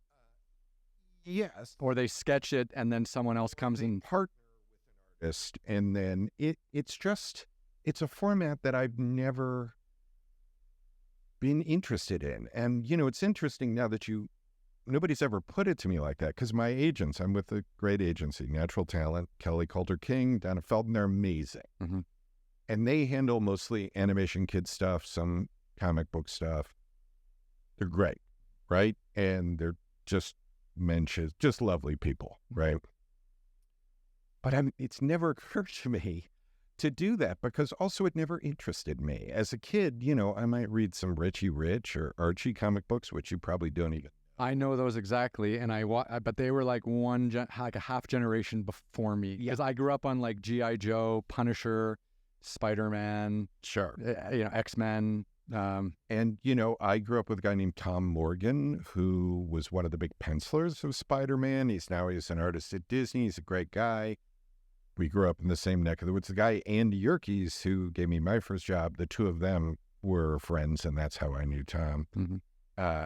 I just never, and Andy was way into comic books, and he draws when we were kids. He used to draw comic book characters all the time. And I was just like, not for you. No, and I don't mean that to denigrate it. It was just, you know, I got into the books my mom was reading, like World War II novels, detective novels, like whatever she read to shut down her brain after public school teaching all day. I started reading when I was 10, you know, so those books, I mean, not at all. That'd be a sad story, wouldn't it? I learned to read at age 10. It's a little late, but I'm doing fine. Yeah, mostly. Big words, hard sometimes, but... It's interesting what you read when you're a kid shapes you a lot, because my mom was a travel agent, and she had National Geographics everywhere around the house. That's so funny. Yeah. That is so funny. And then I ended up going to China, and I've, you know, traveled all around the world. You know, I was always interested in travel. My dad used to get a gift subscription every Christmas from one of his vendors for the power company he worked for of National Geographic. And I was always just fascinated by it. But mostly what I read was like, you know, the Robert B. Parker novels, which was Spencer, which became Spencer for Hire, and I remember that. Movies and stuff. They're no good. Mm-hmm. The books are so funny. Like, my sense of humor as an adult, you can see how I first started being... You can see the line. Yeah. Being an asshole, like with humor, mm-hmm. is from the Spencer character from these early books. But that, and like Carl Hayes, and I got into later, who's... most people know, like Striptease, which was a Demi Moore movie. I remember that. Terrible. The book was hilarious. Same, Vince Vaughn just did a series called Bad Monkey, which was based on Carl Hyacinth's work. On Apple, yeah, I saw that. Yeah. He's really, his books are really funny and really smart. Mm-hmm. But that's what I was into. You know, even once I got into theater, I never enjoyed reading plays, even when I was writing them. Mm-hmm. You know, because to me, it's the process is the art, right? And the writing of the play is only a step. Yeah, that's an interesting way to think about it. Like like when you see something on stage, it's so much more of a collaborative process. That's kind of where the magic comes from, is the quality of that collaboration. Yeah, and that collaboration extends to the way the sets are designed, the costumes, the lighting. You know, I worked with a light designer when I was an undergrad who talked about how if I'm doing my job well, you don't know that I did my job. Mm-hmm. Like, you just don't even see it, but it sets a mood, it sets a tone. With the computerized light boards, it can be an imperceptible change. Now with the Verilights, I think they're called, they have a prism in them, so the one light can change different colors, and the lights can be programmed to refocus during the show. They're on a mechanical programmable. It's what I think, is it Verilights? Well, no, I have seen the lights that have like a cube in the middle of them, and then it just shines through like a prism, and then it can change the colors in seconds. To blue, to magenta, to my favorite, bastard amber. That's an actual color? That's the gel color that if you see a stage light that's an old-fashioned one that's sort of yellow, it's probably bastard amber. My mom bought me a sweater for Christmas that was bastard amber. And I just made that connection now. You know what? That could be, that's like a rapper's name right there. Bastard amber. Yeah, a female rapper. Bastard amber. The female rapper. Hashtag bastard amber. Yeah. So what do you got coming up the next couple months? Where are you on this great journey of yours? Well, it's been slow. I was doing 2 full-time gigs at the same time. I was creative consultant and writer on a show called Hey AJ.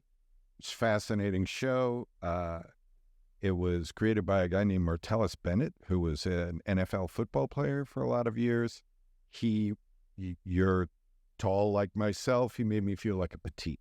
He's like 6'7", a complete juggernaut, talented, funny, so smart, like makes art, designs his own clothes, writes books for his daughter, created this show. But 15 years ago, he used to just kill other human beings for getting a Super Bowl ring. He's one of the people that my nephew, who is now an adult, but when I was like, oh yeah, I know Marty Bennett, he was just like, oh my God, it's the only thing that really impressed. I've always wanted to make a documentary about ex-football players or ex-athletes in general who aren't like Shaquille O'Neal, Tom Brady, Michael Jordan, who didn't have that fame, who have to still work.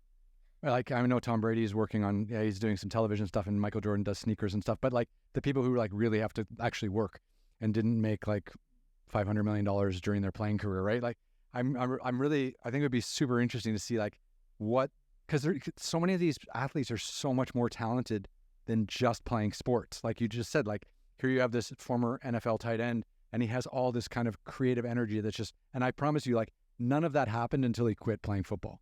Because he was so into that one thing.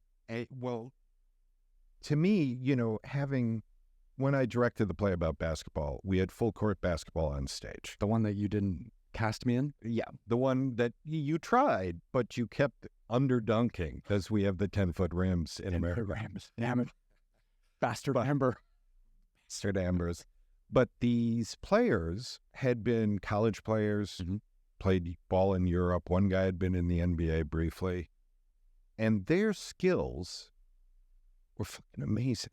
Like, we forget that these guys who weren't good enough to make it in the NBA are so much better than anybody we ever played against. It's sort of like when you see the worst football player up close, you're like, because Marty was good. He was good football. He's got a Super Bowl ring. But if you're even the bad players, even someone like who came to a point where you're like, I'm not going to get my leg over that wall, you're still better than probably anybody I've ever played alley basketball with, right? That's the best part about going to the gym. Yeah. Yeah. Well, yeah, because you're also like this unassuming white dude walks up and you're suddenly like, oh shit, he can play. Yeah. That's a great sort of quiet skill to have. I don't have that skill. I just try to make up for it with this almost unbearable charisma that I have. This ability to articulate. Big words, many sounds. But what was the question? I don't. Yeah, what the hell? What's up now? I was doing that and Thomas and Friends at the same time. So literally, my wife was like, "Who are you? Where are you? What are you doing? I never see you." And so when those both wound down about a year ago, I was like, well, I'm going to be a little more chill. At that point, I could barely walk. I have osteoarthritis, so I had to get both of my knees replaced. So I did that in January and April of this year, and have spent a lot of time, learning to walk, because I didn't cogitate that actually I was getting both of my legs cut off At the same time. Different. One was in January and one was in April, but it was like, as soon as I could walk unaided on one, I tore the other one out. It's funny how we overcompensate for that, and it's actually more dangerous than actually being injured. Oh, the recovery, you mean? Yeah, because sometimes, because you'll, especially if you have two damaged knees, and I had friends that had nothing quite as serious as what you've been through, but if you have one surgery before the other, then because that one knee doesn't work, you're putting all the weight and all the strain on and the other knee is just as fucked. Yeah. So you're putting double time the workload on your bad knee also. So a lot of people that I've talked to and a lot of doctors, and they debate whether it's better to just do them both at the same time and be in a fucking wheelchair, which sucks, or do one at a time and maybe risk making the other one even worse. Well, they started with the worst one, my right knee. Yeah. By the time, just 3 months later, the minute they felt it was allowable to do the second one, they did it. I can tell you my left knee was worse because it was compensating. The weirdest part, because I didn't realize, I mean, it's obvious they cut off your leg at the femur and at the tibia, and then they drill stuff in and replace it. And then, I picture my kneecap being in a dish off to the side, and they put it back. Did they make a video of it and give it to you or anything like that? Well, apparently there are people who request that. And I had a friend who was like, you need to tell the surgeon to say what they're doing while you're under. And I'm like, I don't want to fucking know what they're doing. I'm like, when I saw the drill bits they were going to use, I was just like, I'm going to try not to faint before you put me under, because that's crazy. But, you have to relearn your gait. Apparently your bones have a sense of balance in them, like your nervous system. My PT guy taught me this, because I've been having balance is probably my primary issue I'm still working on. And walking downstairs is still a little challenging, but it used to be I could only go downstairs backwards because my arthritis was so bad. I also have it in my hands. I have vibrant health aside from that. So when I finally stopped my 80-hour weeks, I focused on health. I'm getting my knees fixed, and we did a little traveling, went to Portugal for a bit this summer, back and forth LA, New York. I've been writing episodes of a show called Bat Wheels, which is on HBO, which is a kid's show using the Batman universe. And I'm developing a show for Apple and a company in the UK called Tiger Aspect. And so, which is, I think, the coolest name of any animation company. Tiger Aspect. Yeah, it's just a cool name. Yeah. So, and they're great. So I've been developing this show with them for a while, and, just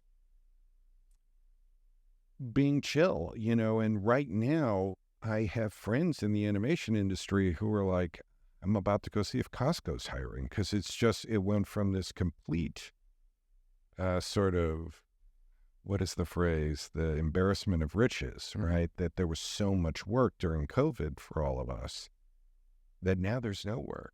This is so strange, because this is the exact opposite of everyone else I've talked to. Because a lot of people I talk to who are doing live action stuff, they suffered during COVID and they're still suffering now. And they're praying to God 2025 is the year when all these studio executives and whatever can actually have a focused plan on what's going forward. And then hopefully we can get back into not just hiring A-list actors and A-list directors, but actually having all the indie movies just come back and bringing that breath of fresh air, of perspective back to the entertainment industry, which we've all kind of missed. Yeah.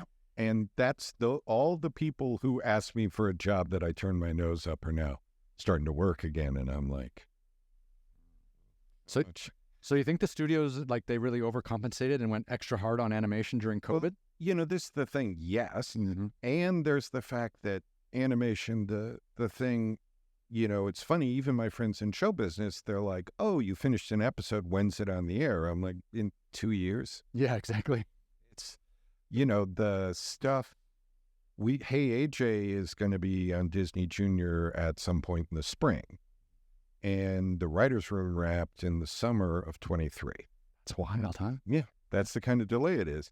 And also, I think it had to do with this show is, it's primarily, I was the only white person on the staff because it's around a black family. I was there because I'm part of Surfing Giant, Swampy's company, and also to help with the writers with the pre-K, which is such a specific skill set. Mm-hmm. They all called me Uncle Craig because I was, 20 years older than everybody on the staff, and I'm being generous to myself by saying 20 years older. But we had a blast, and it was this incredibly talented and an eye-opener as a white person of a certain age, even though I grew up in a racially mixed part of the country and consider myself a very liberal person. It was an eye-opener to my own privilege. Mm-hmm. And so, now I'm just sort of hoping for something to come along, but I'm not sweating it because as I said, my wife, I am so blessed. The first marriage, we were just too young. The second marriage, the forever wife. It takes a couple of marriages to get it into. You got to work out the kinks. My friends, I've had a couple friends who got married for the first time older, and I'm just like, I'm so sorry. The second one's better, I got to tell you. And that's no offense to my first wife. No. We were just kids. But you got to learn a lot as you go, right? You grow a ton. It's not easy. I've been divorced as well. I mean, it's tough. This is the thing about getting older I've discovered. First of all, lay it down. I'm going to lay it on you, Ryan. I'm going to lay it down American style. Don't be like all those fucking Canadians. Yeah, that's right. I'm not going to write a sorry letter. Sorry. That on Pete the Cat, the whole first season was written by me and one other guy, Josh Saltzman, who's a Canadian guy. And he would always be like, ask me how I take my coffee. And I'd say, how do you take your coffee? And he'd say, crisp, because of the coffee, crisp. Yeah. Anyway. Coffee crisp chocolate bars are amazing. No, yeah, I'm not. They're delicious. Right. Yeah. When we were recording Pete the Cat, we went up to Vancouver to record Elvis Costello, Diana Krall, and Jacob Tremblay, who was the kid who played Pete. And I was in a grocery store and they were selling them by the box. So I bought a bunch of boxes to take to Josh. And then I opened one and I'm like, yeah, I probably ate one of the boxes in a sitting. They're freaking delicious. So good they are. But those thin wafers in the middle. Oh my God. They're crazy. They're crack cocaine. I have a funny story. For about 4 or 5 years there, I was filming 250 days a year and I was climbing mountains. So I could eat anything and it wouldn't stick. And I just ate so much fucking candy. It was amazing. And because I was burning 5,000 calories a day for 10 days straight. I would go out at 190 pounds and I'd come back at 170 pounds. And that was a normal shoot. Wow. And, but yeah, I would eat coffee crisps, Kit Kat, all the good stuff. Yeah. Well, so the thing about getting older is you gain your worldview becomes more nuanced, right? Mm-hmm. You get a little more sophisticated. You recognize, in my first marriage, it took me a while, but I recognize nothing happened in a vacuum. We created our catastrophe together, right? There's nobody to blame. We were two young people who made mistakes. As I get older, but then I go and get my hair cut, and I am fortunate. I have a ton of hair, right? I haven't lost any, which drove my bald father and my brother, whose hair is thinner, crazy. I got it all. Mm-hmm. But when they cut it off, it's all white. And in my brain, I'm still 27 years old. There is never the moment where I'm like, I'm an elder statesman now. Probably because I never had kids. I never wanted kids. Yeah, it's funny. I think a lot of people, when they have kids, they recognize their own age faster or more regularly. My brother has a child as well. He talks about getting older. But again, I don't have kids either. And I just feel like I'm the same 25-year-old I've always been. Yeah. Yeah. My brother said to me very similarly. I said to him once, I keep waiting to feel like a grown-up. I keep waiting to feel like, now that I've had successes, I've I've won prizes. I've seen my name in the paper. I've been on fancy podcasts, and but I don't feel any different than I did when I was, the kid who was struggling in my 20s, except that I see that, the only time I get tired of the woke is that the world is gray. Mm-hmm. It's all gray. There is black and white at either end of that. Like, I personally think, there is empiric right and wrong, mm-hmm. right? But aside from empiricism, it's all gray. And I keep waiting to feel it. That's why I'm surprised. Like, when my arthritis is bad in my hands and I have trouble picking something up, or my wife has to open something for me, like a jar, I'm like, oh, right. I have the bad hands my grandmother had. Thank God she lived into her 90s and died in her sleep with all her wits, is what I'm counting on for myself. You're going down in 95 in the writer's room. That's right. I'm going to be like, who wrote this shit? And then it fall up. And then there'll be part of the cartoon where some character falls over dead in the middle and they have to explain death to kids. And then at the end of the episode, it's in memory of our loving head writer. Yeah. A story editor. Yeah. Craig Carlisle. And somebody will say my name. And spell it wrong. Yeah. Believe me, I had a New York Times review once about the film I made, where not only did the guy obviously not pay attention to the movie, because he confused roles played by an actress named Rachel Lee Cook and Amy Ryan. Like, he got wrong who played what. And I'm like, they don't look anything alike. It's on the billing. It's on the billing. Just read the thing again. And he spelled my name wrong 3 different ways. Wow. 3 different misspellings in the same review. Yeah. Like Lyle, Lile, and then it was like Lise, like Carlisle. Is that, at that stage, is that just a fuck you? Yeah. Oh, yeah. I was like, and there's also the fact that he's watching my movie probably on a computer, on a DVD, instead of being in a theater, and it had a theatrical release. Mm-hmm. So I got to see people laughing at my movie, which is very gratifying.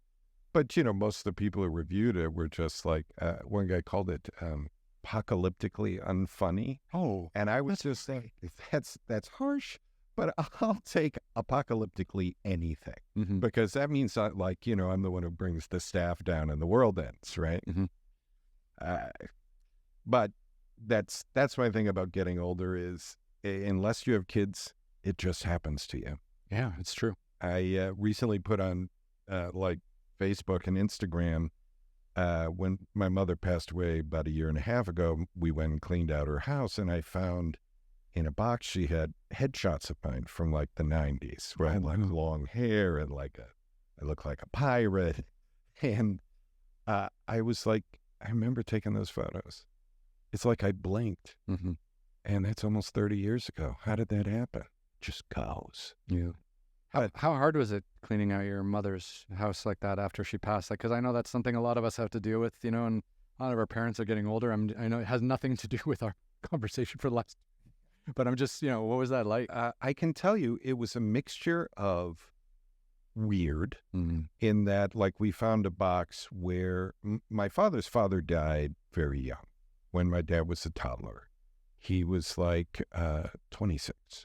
Wow. And he died of a sinus infection because it was right before sulfa drugs and penicillin. And he had a sinus infection that fluid backed up into his brain, and he had seizures and died. And in a box, we found the receipt for the ambulance that took him to the hospital. That is creepy. Right? Yeah.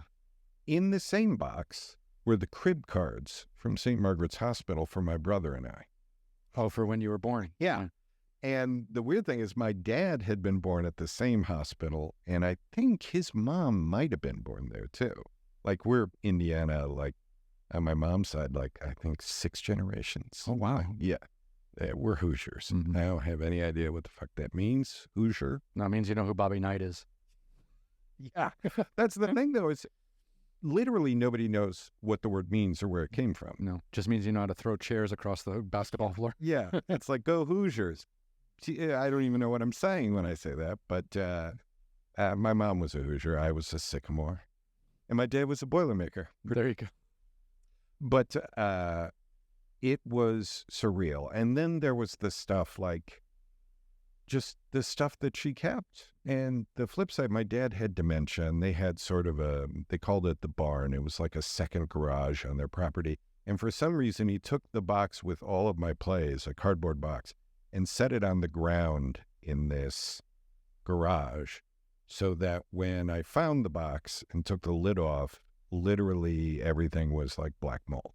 It was just mulch because they'd had some flooding in there. And in my dad's sort of turned around state, he had just set this box in the place. There was no reason for it to have been moved from the house. Mm-hmm. And so that was just surprising. And I don't hold on to shit like that. I don't care about plays I wrote 20 years ago. I don't care about that. I'm not that guy. I'm not sentimental about that stuff. But so that was weird. And like they had held some antiques for me that also he moved out there, and they were all destroyed by the elements. And I'm just like, they're just stuff. I don't give a shit. I love my dad. But seeing like all of the things that they kept, or that my brother pointed out that in my mother's bedroom, taped to a mirror, was the photo from the local newspaper when I won the Emmy of my wife and I. It was just a photo they'd pulled off of Facebook or something. And she'd cut it out and taped it to the mirror. And that's sweet. Yeah. And surprising because, you know, I grew up very Midwestern, not a lot of hugs, no I love yous, great support, every play, band, concert, whatever, they were there, but wasn't affectionate. So it was weird to go through this stuff and to see all the stuff she'd kept from my childhood and all of the stuff that I thought I had thrown away years ago, of like all of the little, in Canada, in your generation, did they do the school photos where you would get like all the girls, you would ask the girls for their photo and they would write something to you on the back? Was that a thing still? No. So by the time I was in school and doing that, we got yearbooks, and those little photos would be in the yearbooks. Yeah. And then the girls would sign the yearbook, right? So like the first 3 or 4 pages were empty, the last 3 or 4 pages were empty, and then you get all your friends to just sign the actual yearbook. We didn't actually sign the individual pictures. Well, we did the yearbook. And we also did the photos, so that you would, if a girl was willing to give you a photo, it at least meant you weren't nothing. It didn't mean they were interested. And then the senior photos were bigger. And so I found like dozens of these photos signed by people. And, I don't even remember some of their names. And it goes so fast. So that was weird. And she had a large collection of Hummel figurines. Oh, those little... Yeah. Yeah. The little German ones. I recently pitched an episode of TV where those characters in someone's imagination come to life, and they have a German accent, and they're really bratty the whole time. It was completely like, what's the matter with you? They kibosh it. But I think that's amazing. Well, and if Seth MacFarlane is watching, that would be a great reincarnation. I'm look.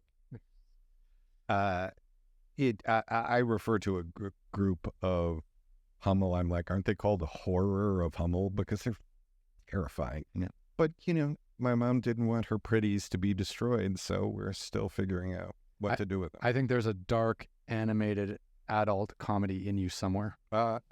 I'm sure of it. My friend Michael and I, with whom I did the pornography, which made my dad refer to me as the family pornographer when I was doing it, and that's somewhere. It was like one of them ended up on Funny or Die, one of those episodes. And I'm not sure how it got there. But he and I have come up with a number of adult-oriented animated shows, and it's just a matter of finding someone who's interested in that, because animation costs more than live TV. Oh, does it? Yeah, that's the great secret. Now, as computers are becoming more advanced, as separate from the whole AI debacle, it's, we were doing a Christmas special for Pete the Cat.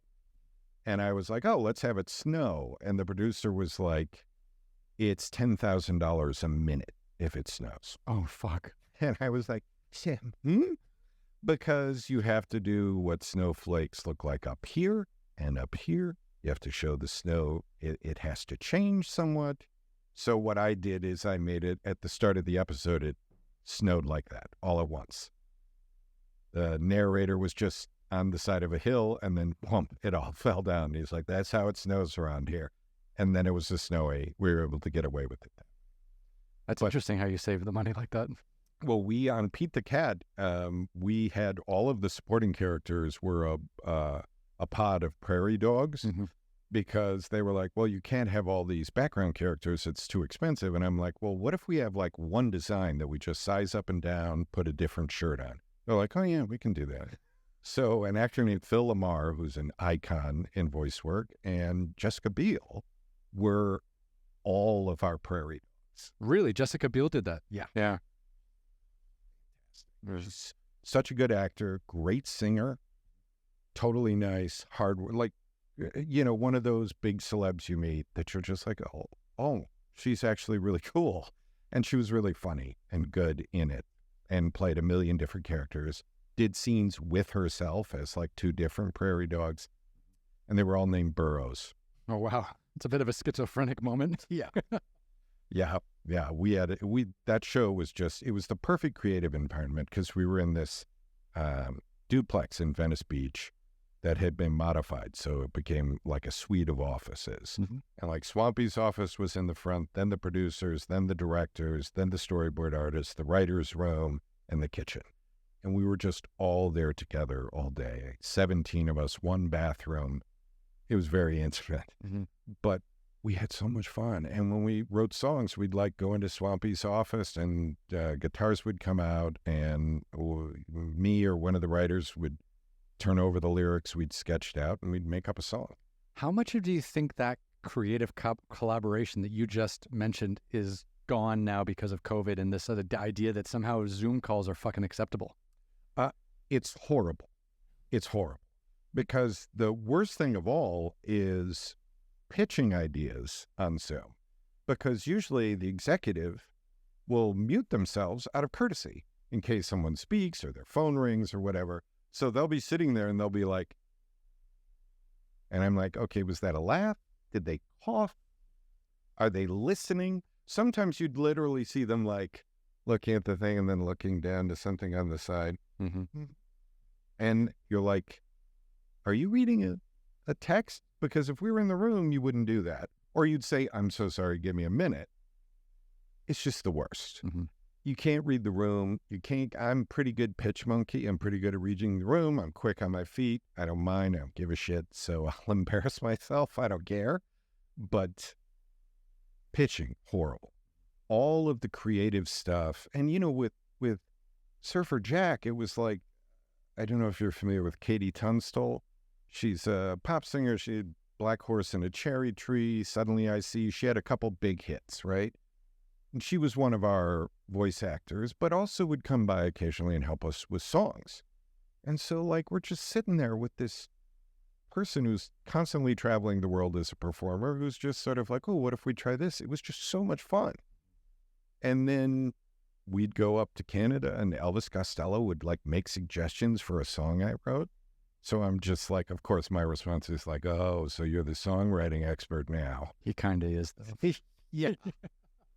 Believe me, fortunately, he thought it was funny when I said that because, but he was one of my heroes. So that was also one of those times where you get to meet a hero and they're actually incredibly cool, incredibly intelligent, like gifted, sitting down and just playing the piano. And I'm like, you play piano? I hope that face-to-face energy and that creative collaboration that you get when you put really talented people in one room together and say, don't come out until you figure it out. Like, I hope that doesn't get lost forever. You know, it might, because that's not what you're supposed to say. I led you right into this, like, I hope it doesn't go wrong either. We're going to change the world, Ryan. It all starts on the podcast. That's right. It all starts right here, ladies and gentlemen. I will say, you know, with Thomas and Friends, all those episodes I did, I never had a desk at Mattel, right? That's who our producer was Mattel. My direct boss, Joe Sikta, amazing guy, creative producer, when we'd been working together for a couple of years, was like, how tall are you? You never even met him? No. And I was just like, oh, I'm like 6'3", maybe a little less as I get older. And he was like, really? And I'm like, what? I'm going to lie? What would that guy? I'm going to have to meet you at some point. If I show up at 5'9", you're going to know. Yeah. On Zoom, you look 5'8". Yeah. And am I giving short? I don't understand. How do you give short? Believe me, if there was a way to do it, I could probably figure it. Sounds like one of the taglines from your porno review series. How do you give short? Yeah. Listen, when we were doing that, I will tell my favorite porno story, which is we were asked to do a Christmas episode. By the way, this is how we finish every episode, with a porno story. Perfect. That's perfect. I'm glad I held it. I'm in behind the beads looking for a Christmas title in the porn at 2020 Video. Okay, behind the beads. You gotta lay this out for the young people out there, because they've got porn on their phone. Yeah. It used to be, if you got pornography, kids, you had to go to a video store or later a DVD store, and the adult features were in their own section, usually for some reason always separated by beads. Yeah, there would be a separate door with a separate entrance into a separate room, and they would have beads coming down so you couldn't quite look in. Yeah, and you couldn't go in without making noise was probably part of it, so they could keep track who was back there. So I'm behind the beads, as we would just refer to that as. And I'm literally like going through the DVDs, and my friend and co-creator Michael Campbell was like, all the people in here are looking at you and they're thinking you're going, seen it, as I'm burning through looking for a Christmas title. I'm in need of a shower. I've been in there so long. There's these weird guys who are like reading the boxes, and I'm like, dude, do you want me to tell you what happens in it? I don't need to have seen it to tell you what happens. Jesus. They're all the same horrible story, right? I'm turning to walk out with like Orgy for World Peace and Interracial Sausage Party 2, which are the only titles that seem festive. Walking towards the exit as a young couple comes giggling in through the beads like we're going to rent a dirty movie together. And right as they're about to get to me, I glance up and see on the top shelf, Merry fucking Christmas. And I literally went, that's the one I've been waiting for. Jumped in front of them to grab this movie and realized when I'm up like this that they're right here looking horrified. So I just sort of turned to let them go around me and then ran out with the movie. Merry fucking Christmas. Merry fucking Christmas. I don't even remember what it was about. I know it started because we had found Anal Christmas Angels. That was the only other one we'd found. But when I got it home, it was the wrong movie. It was in the box. So I had to have that moment at 2020 where I'm like, it's the wrong anal movie in the box. Yeah. And I even had the thing where the guy, because it was my neighborhood store, was finally like, dude, I gotta ask. You got your problems you want to talk about? The porn. He was like, you were in here all the time. You never rented porn. And I was like, yeah, well, not from the store where they know me. But I was like, it had to explain the job. But my partner, Michael, whenever we would get up to the register, I'd turn to talk to him and he'd be like 50 feet away, like looking at the European classics or something, because he didn't want to be seen renting the porn. The European classics. You just laid out a comedy with Matt Stone and Trey Parker writing and acting. Yeah, that was. We have to go into Blockbuster twice a week to get porn to review it on our porn podcast. And listen, when we got the job, I was like, I have the best job in the world, which lasted for like 10 minutes. And then it was he and I speeding through the sex to get to the acting parts. Oh, there were acting parts. Yeah, so-called. But that's where the funny was. We did Wonder Girl, Wonder Wench, and Butt Girl was what we did. Jesus. And they're like tied to a mattress. Ron Jeremy was the penguin. Oh, wow. Way back in the day. Yeah, and he was actually pretty good. But all in one scene, they had this, where the camera was up high over them down on a mattress like the villains had caught them. And first of all, the camera was high enough you could see the top of the set wall. And I'm like, push in 6 inches, and you don't see that.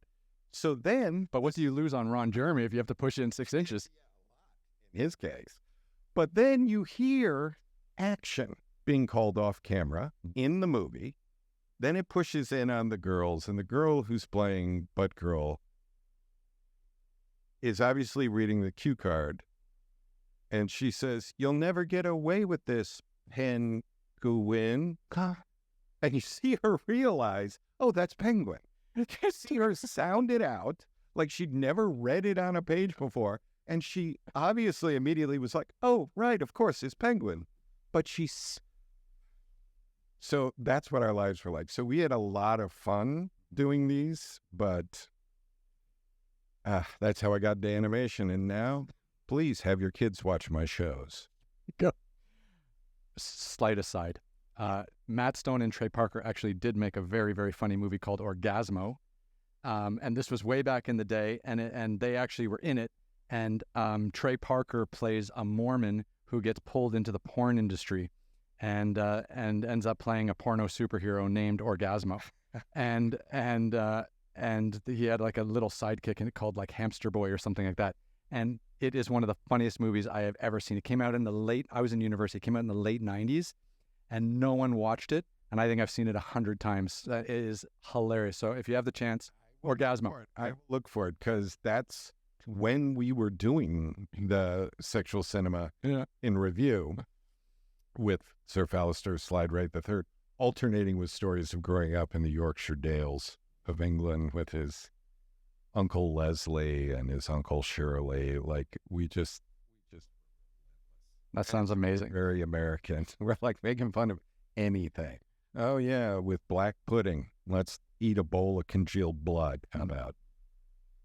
I love it. Crazy. I love that. You just ran with it. Yeah. Well, listen, poutine, I understand the allure. Mm-hmm. Black pudding, not so much. Black pudding's terrible, and poutine will hurt you in the long run. Yeah. Yes. But in a delicious way. At 3 a.m. after you've had too much to drink. Yes. The last time we went up to record in Vancouver, my wife came with me and she was like, we got to try it. And we were both like, well, first and last. Did they have it in Vancouver? I thought they only had it in Montreal. No, they had it. You could get any burger joint you could get. Because it's a real French-Canadian thing. Oh, yeah. Yeah. Oui. Yeah. Oui. Oui. So, non. Bonjour.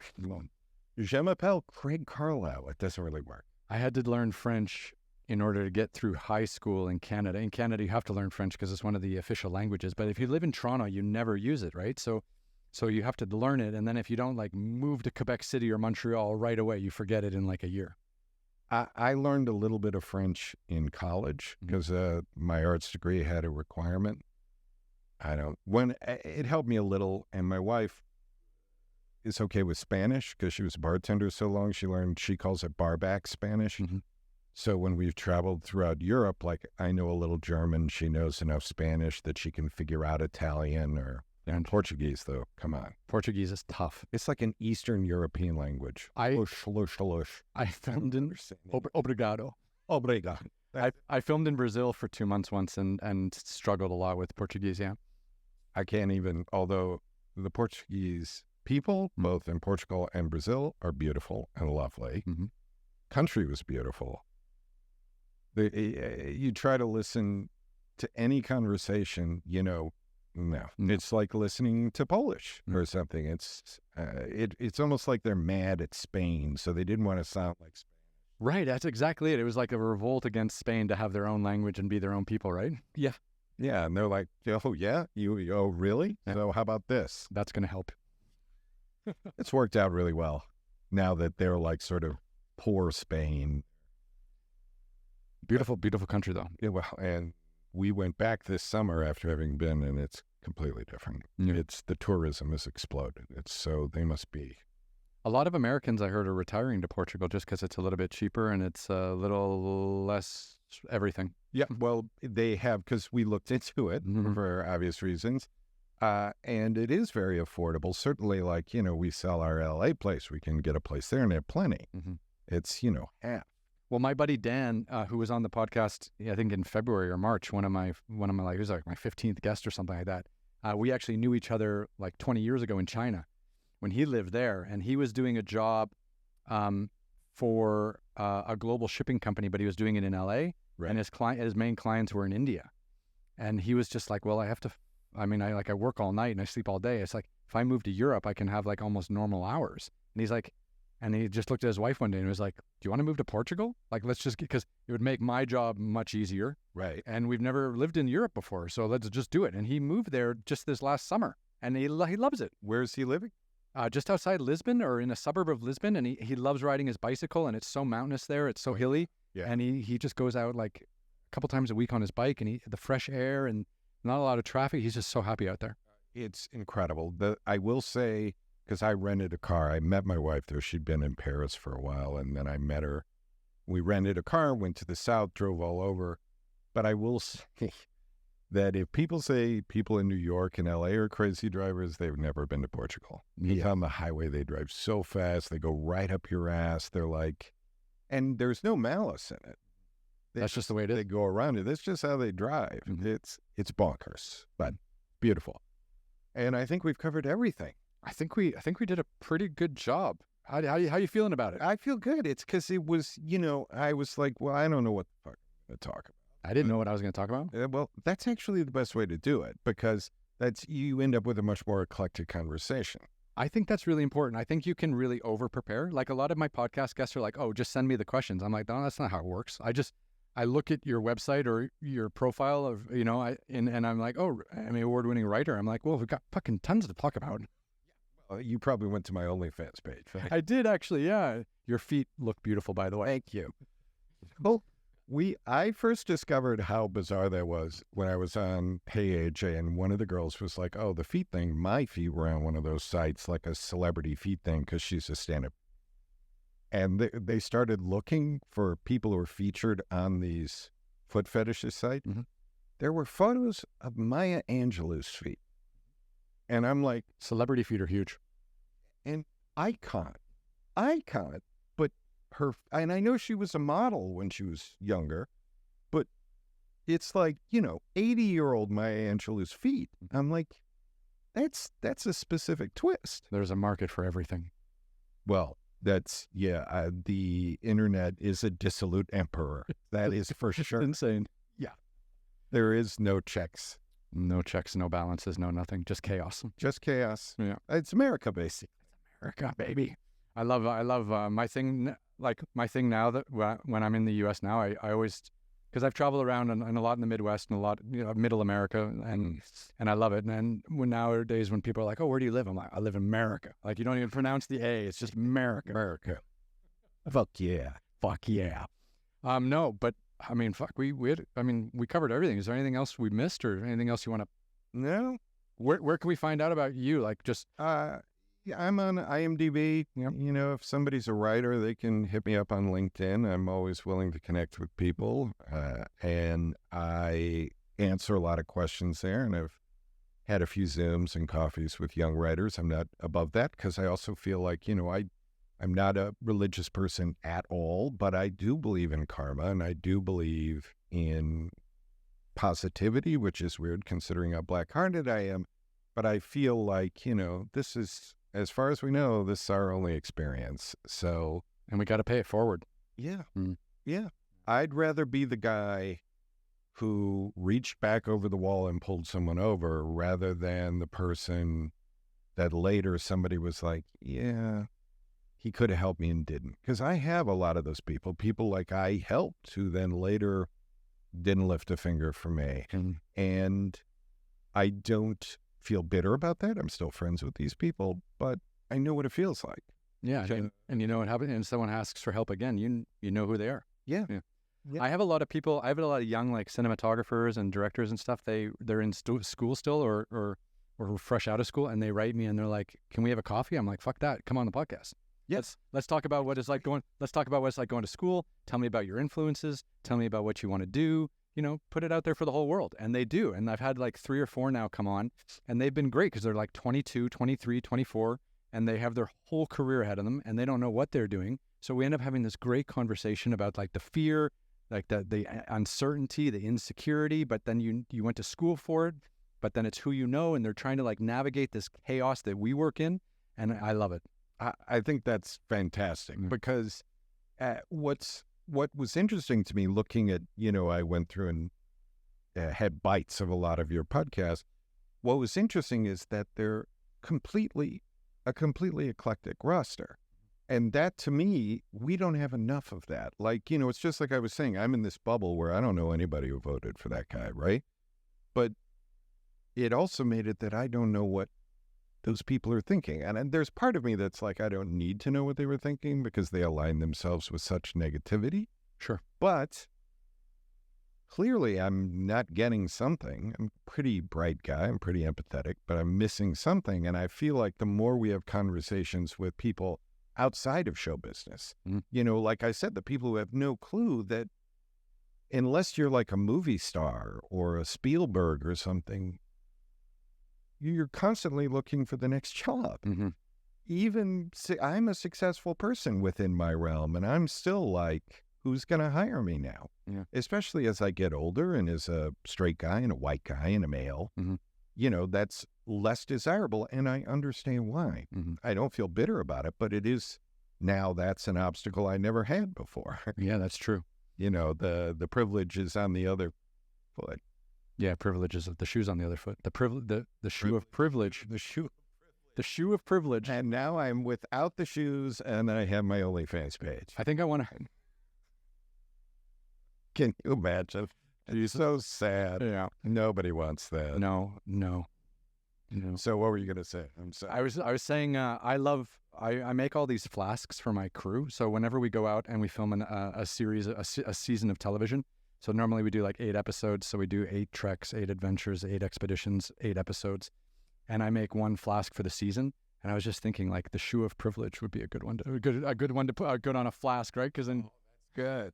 Because then when we're sitting around the camp or sitting on the edge of a mountain watching the sunset, we can drink a, single malt whiskey out of our shoe of privilege flasks. That's right. Yeah, mountain climbing. If you're not a Sherpa, it's a privilege. Exactly. Yeah. Sport. A little harder. A little bit. But look, thank you so much for coming by. Come back anytime. This was fucking great. Anytime you're short of people, let me know, because this was totally fun. And if you ever want weirdos in the animation world, let me know, because I know plenty. I would love that. Yeah. But now we'll go up here to this camera so people can see we're in the same room. Oh, yeah. Shake it out. Dude. Craig, come back anytime, buddy. So much fun. No Zooms. Same room, same people, no phones, eye contact. Here. Which, that camera? That one? Yeah, the middle one, yeah. We're both here. I'm here with Ryan Pyle. There you go. It's written on the back wall just in case you forgot. Now watch this. This is the only bit of production quality we have in the whole show. You ready? Okay. Fade to black. And we're out.